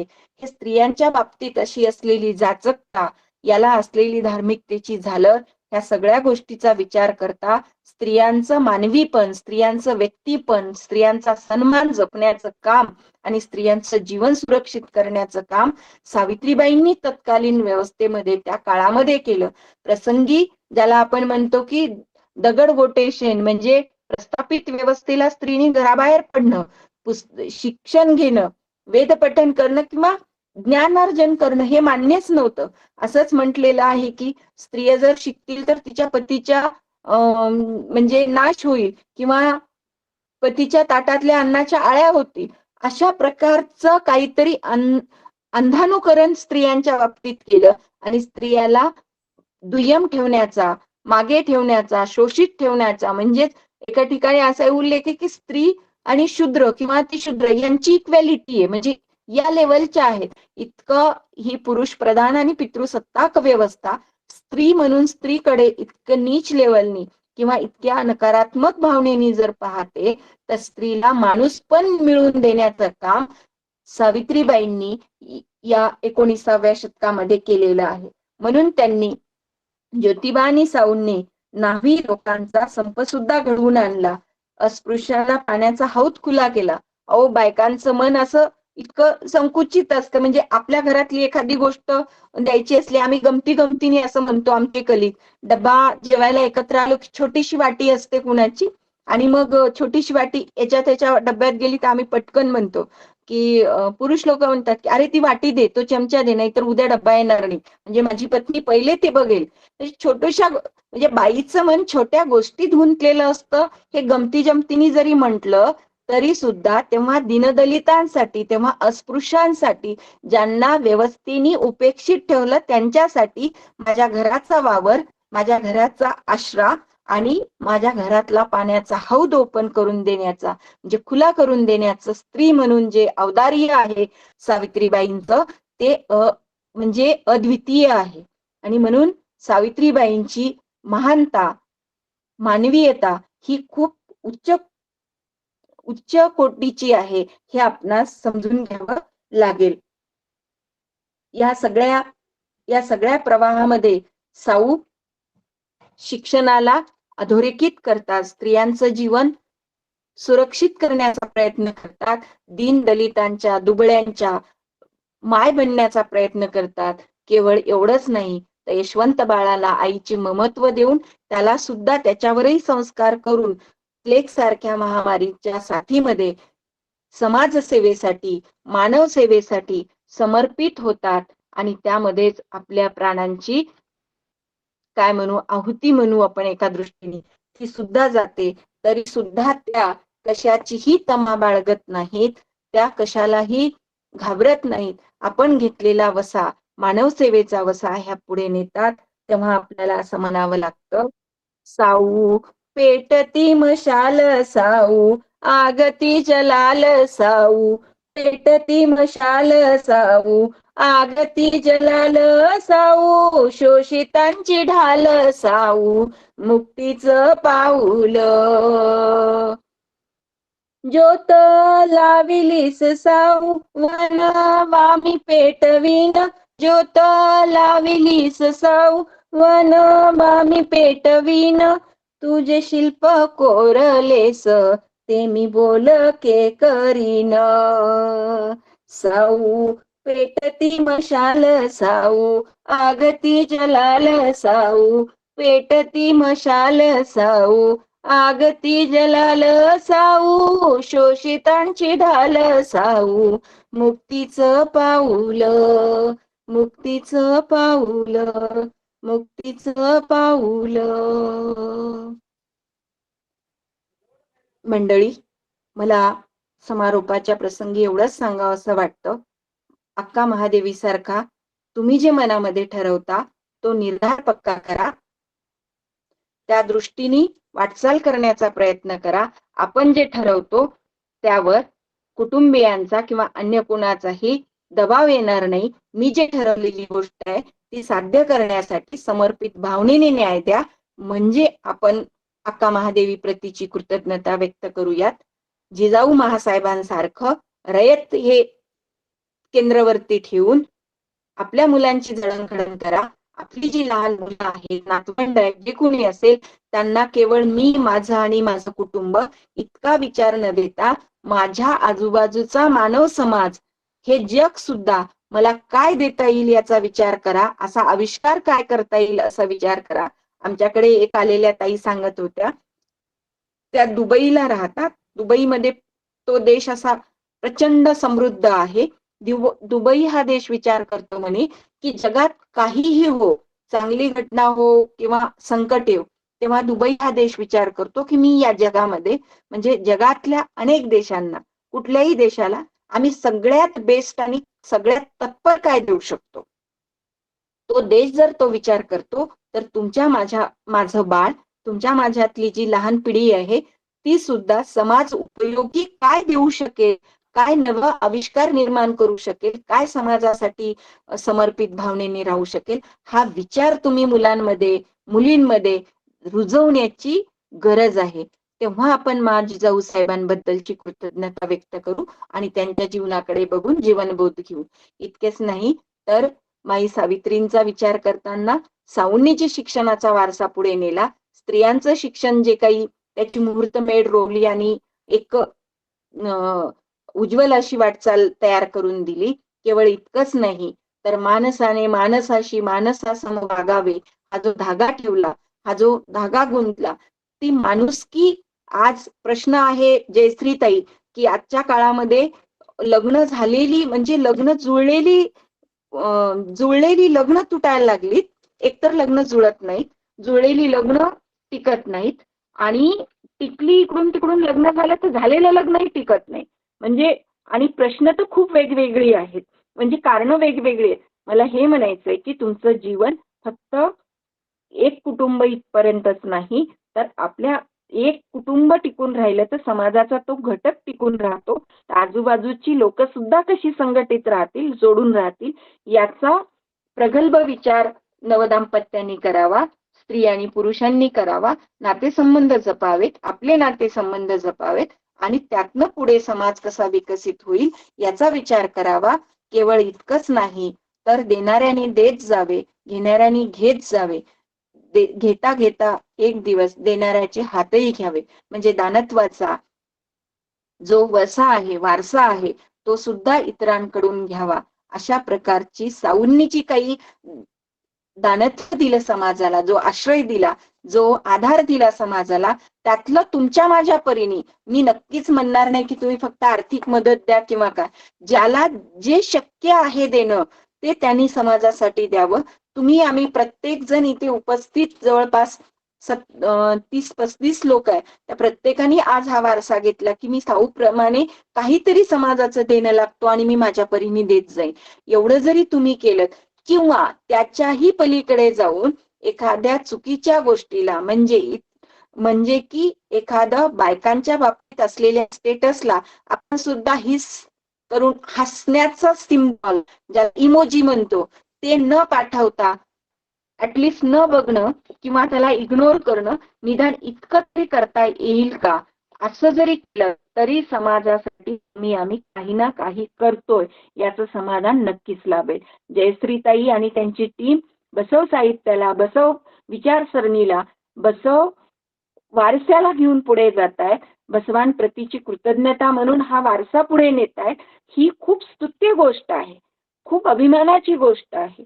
मला फार आनंद झाला की मी यांच्याशी जुळल्या गेले, मला माझ्या परीने माझे विचार तुमच्या सगळ्यांसोबत मांडता आले. या निमित्ताने बसवांचं कार्य, बसवांची विचारसरणी, अक्का महादेवींची विचारसरणी, मा जिजाऊंचं कार्य, मा जिजाऊंची विचार प्रक्रिया आणि सावित्रीआईंचं कार्य, या जयश्रीताईंनी वचन अध्ययन बसव मंच या मराठी व्याख्यानमालेमध्ये या निमित्ताने मांडण्याची संधी दिली. ही खूप खूप उपयुक्त आहे, हे अनेकांपर्यंत पोहोचणार आहे, मला याचा विश्वास आहे.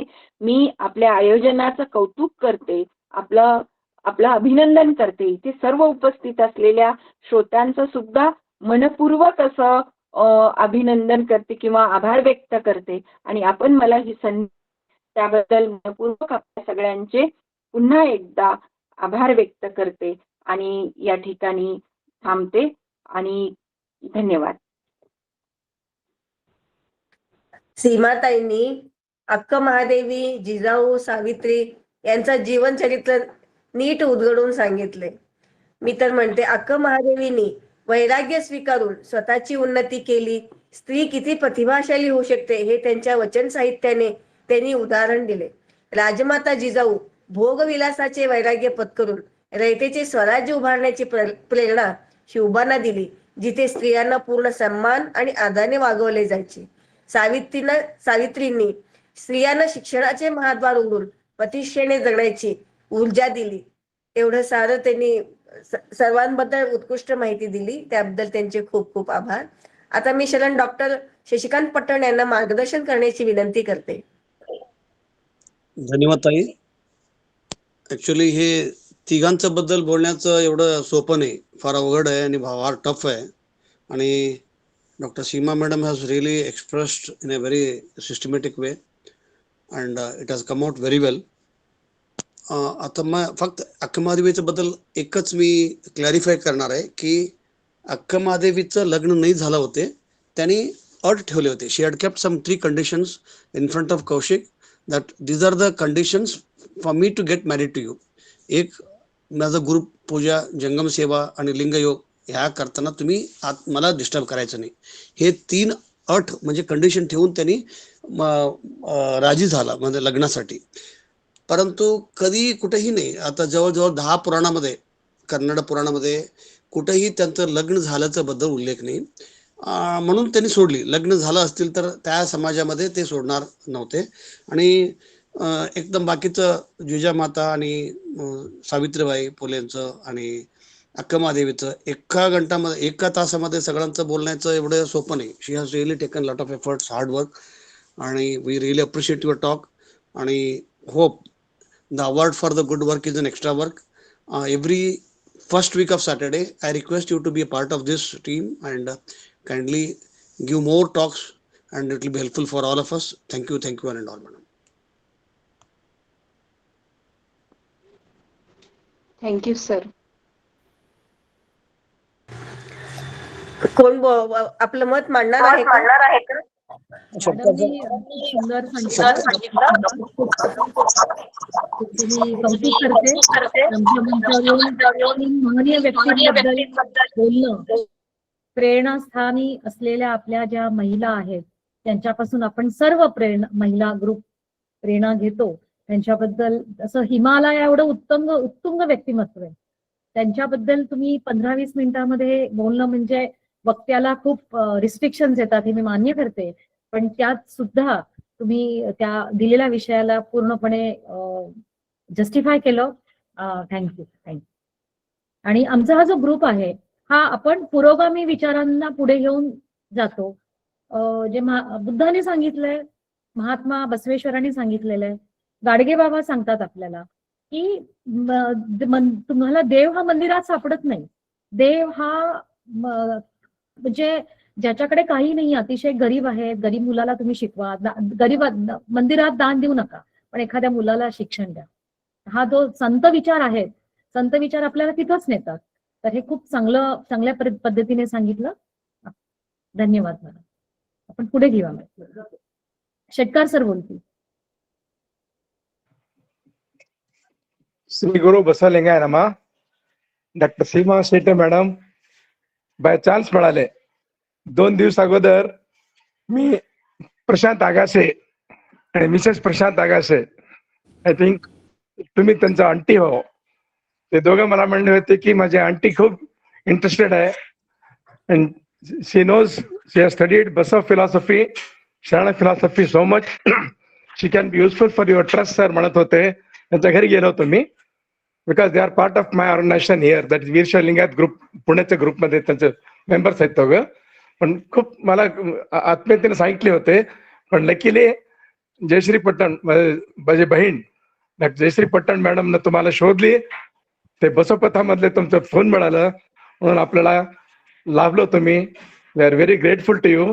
खूप चांगल्या रीतीने आणि पुढे अजून आपलं हे संस्थाला म्हणजे आपलं जे ट्रस्ट आहे ह्याला आपण आपलं अजून मार्गदर्शन पाहिजे आणि आपण मराठी भागमध्ये आपण सहभाग होऊन आम्हाला मार्गदर्शन करावं ही माझी विनंती.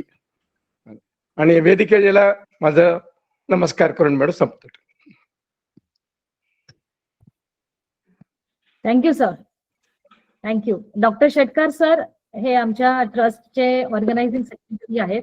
आमच्या 2 संस्था आहेत, बसवा अंडरस्टँडिंग रिसर्च सेंटर आणि समस्त लिंगायत वेलफेअर ट्रस्ट पुणे आणि अक्कन अरिवू असा हा 3 ग्रुप आहे. त्या ग्रुपच्या संयुक्त विद्यमाने आपण हा कार्यक्रम घेत असतो. बाकी प्रत्येक शनिवारी रविवारी हा कन्नडमध्ये असतो, पण फक्त पहिल्या शनिवारी मराठीमध्ये असतो. आणि मॅडम आम्ही तुम्हाला रिक्वेस्ट करतो की तुम्ही या ग्रुपमध्ये या, जसं आता सर म्हणाले, आणि वेगवेगळे विषयांची मांडणी असेल, कोणी अजून चांगले म्हणजे तुमचे सहकारी असतील ज्यांना विषय मांडायचे आहे, तर हा बसव मंच आहे, हा विचार मंच आहे. तिथं आपण नेहमी आपण त्यांना वेगवेगळे विषय घेऊन आपण हाताळतो. आणि कोणी बोलणार आहे आता? आगासे सर, आगाशे सर बोलणार आहात? हो मॅडम, हो मॅडम. हो बोला, अ, बोला. सगळ्यांना शिवशरणार्थ. सीमा काकू, सरांनी जसं सांगितलं, आकाश म्हणजे अस्मिता बाजारेचा मिस्टर आहे आणि अस्मिता सोबतच आहे. तर जसं सरांनी सांगितलं, तर 2-3 दिवसा अगोदर चर्चा केली होती आणि आज 2 दिवसानंतरच लगेच तुमचं मार्गदर्शन आम्हाला सगळ्यांना मिळालं. त्याबद्दल धन्यवाद तुमचे. आणि खूप चांगल्या पद्धतीने तुम्ही माहिती दिलीत. बऱ्याच गोष्टी नवीन माहिती झाल्यात. तर त्याबद्दल धन्यवाद आणि तुम्हाला शुभेच्छा. हॅलो. धन्यवाद, धन्यवाद हॅलो. सर. हा बोला दादा. हॅलो. सर्व हा सर्व जॉईन झालेल्या शरणगणांना शरणू शरणार्थी. ताईन आज 3 महान व्यक्तीविषयी आपल्या समोर व्यक्त झालेले आहेत. ते खूप छान आम्हाला वाटलं. पण अक्का महादेवीचं खरं म्हणजे ती अगोदरच आपल्या जीवनचरित्रामध्ये सांगते की माझं आईच्या गर्भातच लग्न झालेलं आहे चन्नमल्लिकार्जुनासोबत. आता मला दैहिक पतीसोबत लग्न करण्याची आवश्यकता नाही.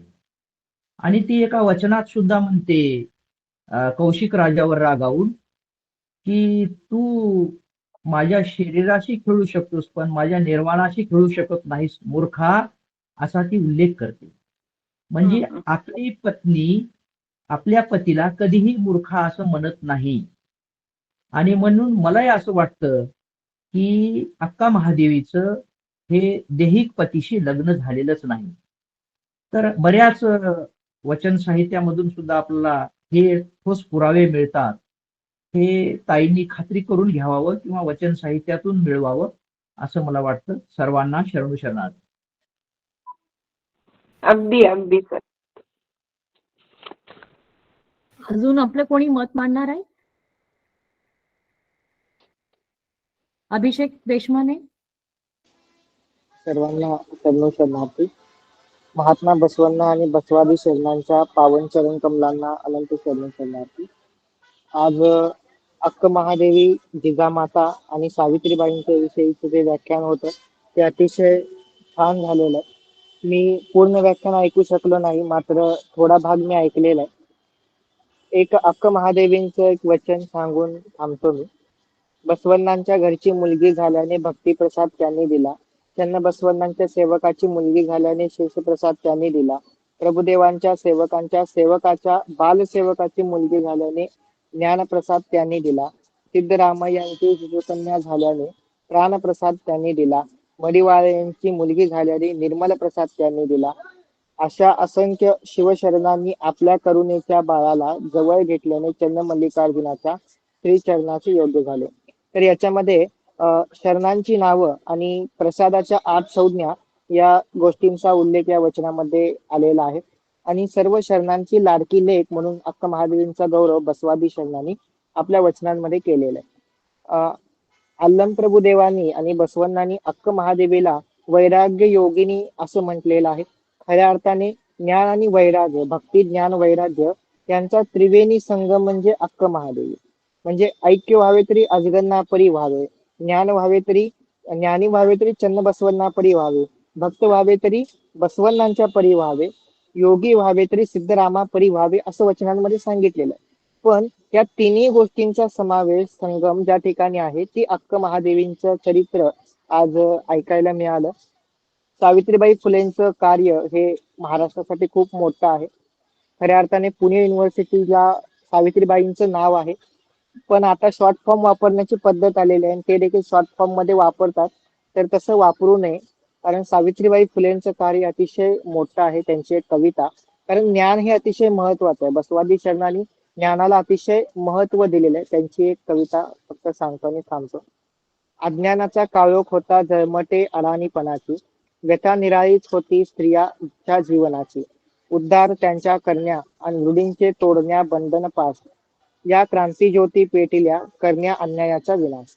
शरणार्थी. धन्यवाद दादा. अजून कोणी बोलणार आहे, आपलं मत मांडणार आहे?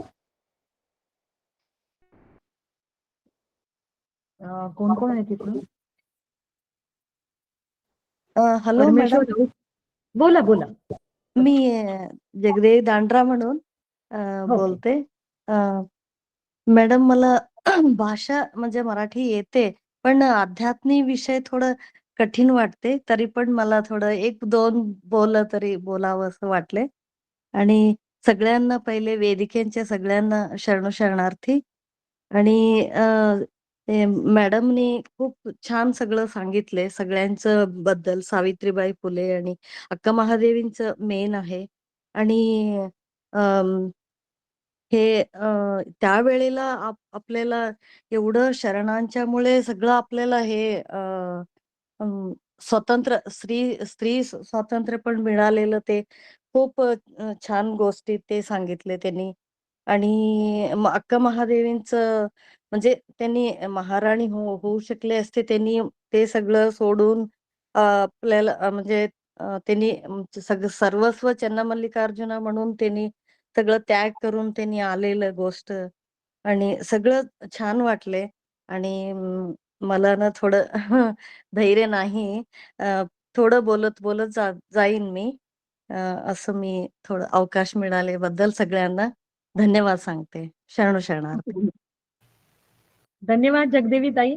बोलणं, संवाद साधणं हा महत्वाचा आहे. भाषा तुमची स्पष्ट असेल, उच्चार, पण तुमचा भाव आमच्यापर्यंत पोहोचला, त्यासाठी धन्यवाद. अजून कोणी बोलणार आहे? गीता कडोले.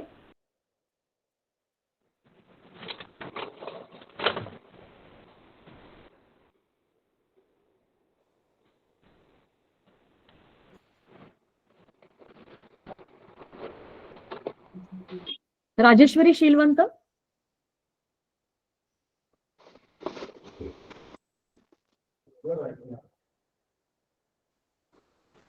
प्लीज अनम्यूट व्हा, अनम्यूट करा आणि मग बोला.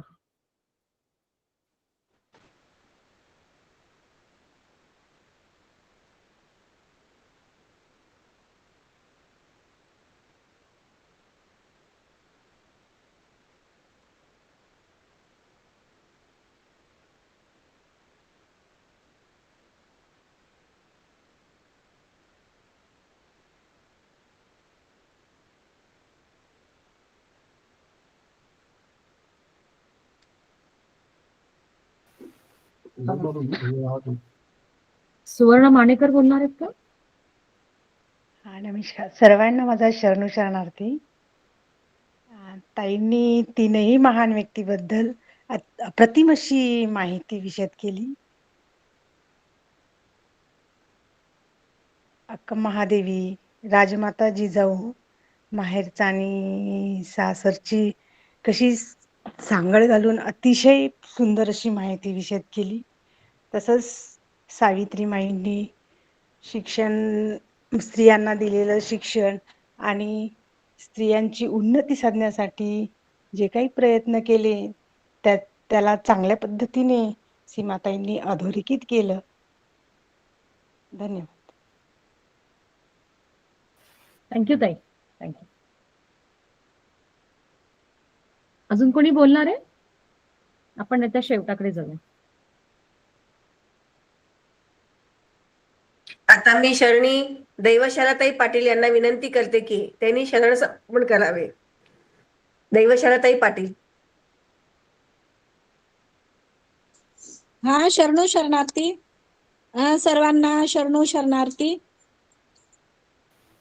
शरणार्थी ताई बोला. हा, ओम श्री गुरु बसवलिंगाय नमः. वचन अध्ययन बसवमंच मराठी व्याख्यानमाला पुष्प 46. आणि आजचा विषय होता अक्का महादेवी, जिजाऊ आणि सावित्री कर्तृत्वान या स्त्रियांबद्दल आणि त्यांच्या जीवन बोध पर खूप छान ताईंनी व्याख्यान दिलं. आणि आजच्या व्याख्यात्या होत्या शरणी प्राध्यापक डॉक्टर सीमा शेटे नवलाखे ताई. त्या प्रभारी प्राचार्य, लेखिका, वक्त्या, सामाजिक कार्यकर्त्या आणि या यवतमाळ येथे राहणारे आहेत. आणि आजचे सूत्रसंचालन व स्वागत जयश्रीताई पाटील कोगनूर यांनी खूप छान पद्धतीने सूत्रसंचालन केलेलं आहे. आणि वचन प्रार्थना शरणी विद्याक्का मगदूम यांनी आपल्या सुमधुर आवाजामध्ये सर्वांना मंत्रमुग्ध करून घेतलेला आहे.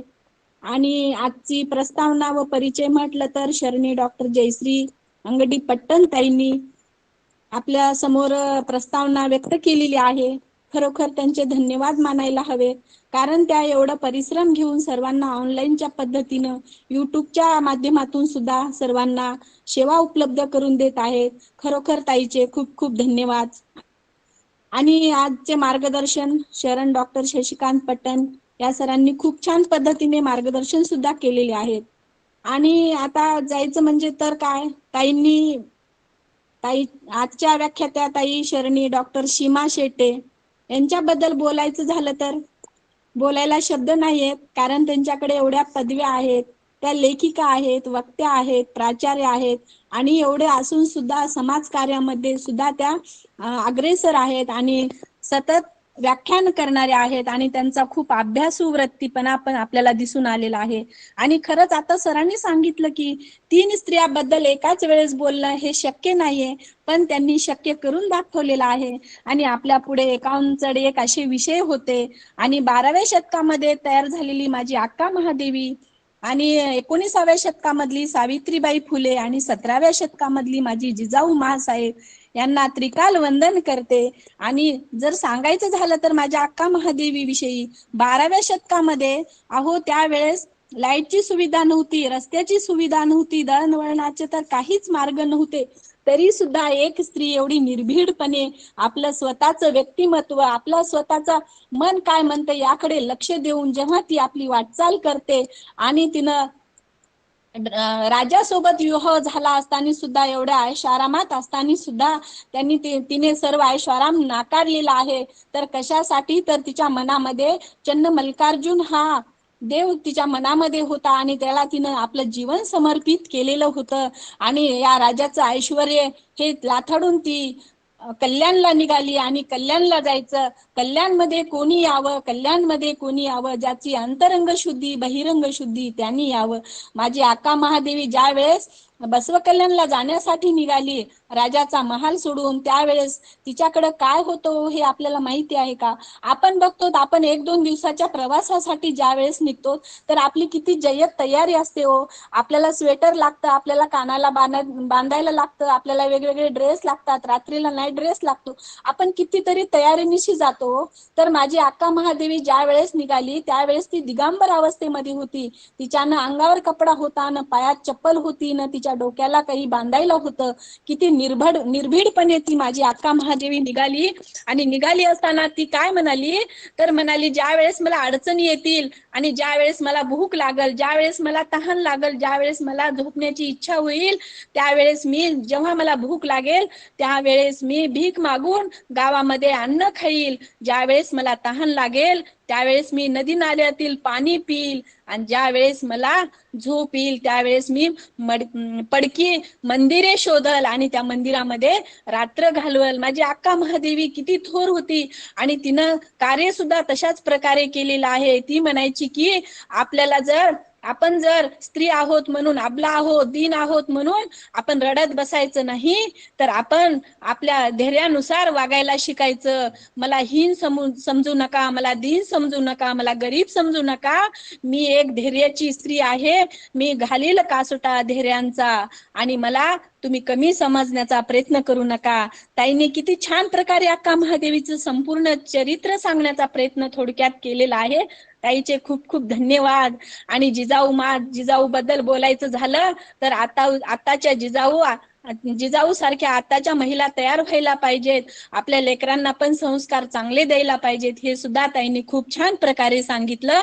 आणि सावित्रीबाई बद्दल जर बोलायचं झालं तर खरंच आपल्याला टाइम सुद्धा कमी पडणार आहे. माझ्या सावित्रीबाईंनी किती अत्याचार अन्याय सहन केला आणि या मुलींना शिक्षणाची गोडी लावली आणि त्यांना शिकवण्याचा त्यांनी प्रयत्न केला आणि त्या मुलींना शिकवण्यात यशस्वी झाल्या. त्यांनी कितीतरी चिखल दगड त्यांनी सहन केले. त्यांच्याकडे शाळेत जाताना त्या हातामध्ये एक पिशवीमध्ये दुसरं लुगडं घेऊन जायच्या. कारण का तर त्यांना वाटेने जाताना चिखलाचे गोळे खावे लागायचे, शेण त्यांच्या अंगावर पडलं जायचं. मग त्या शाळेत जाऊन आपलं वस्त्र बदलायच्या, मुलींना शिकवायच्या आणि नंतर येताना अजून त्यांना चिखलाचे गोळे खायचे म्हणून त्या दुसरं लुगडं नेसून यायच्या. त्यांनी किती परिश्रम घेतले, त्यांनी किती कष्ट सहन केले.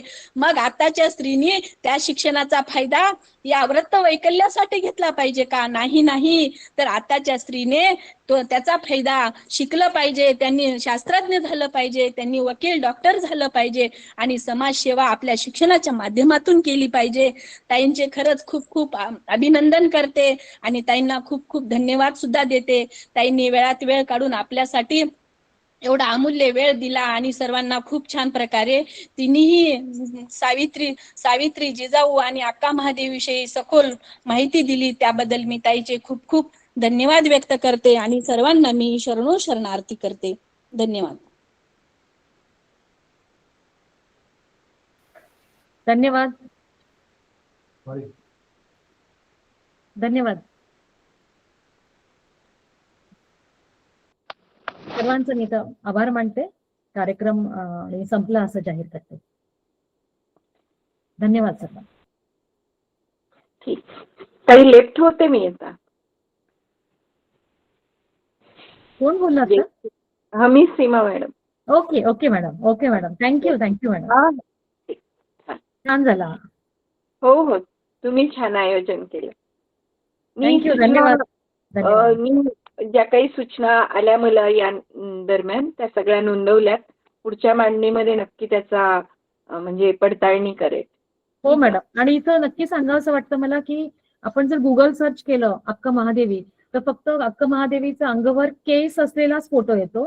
तर आम्ही मुद्दामून 700 किलोमीटर वयाच्या 17व्या 18व्या वर्षी जी बालिका होती अक्का महादेवी आणि ती म्हणजे जेव्हा उडतडी पासून बसव कल्याणपर्यंत जवळजवळचं अंतर आहे हे विदाऊट कपडे ती येऊच शकत नाही. ज्या लॉजिकली पण आहे.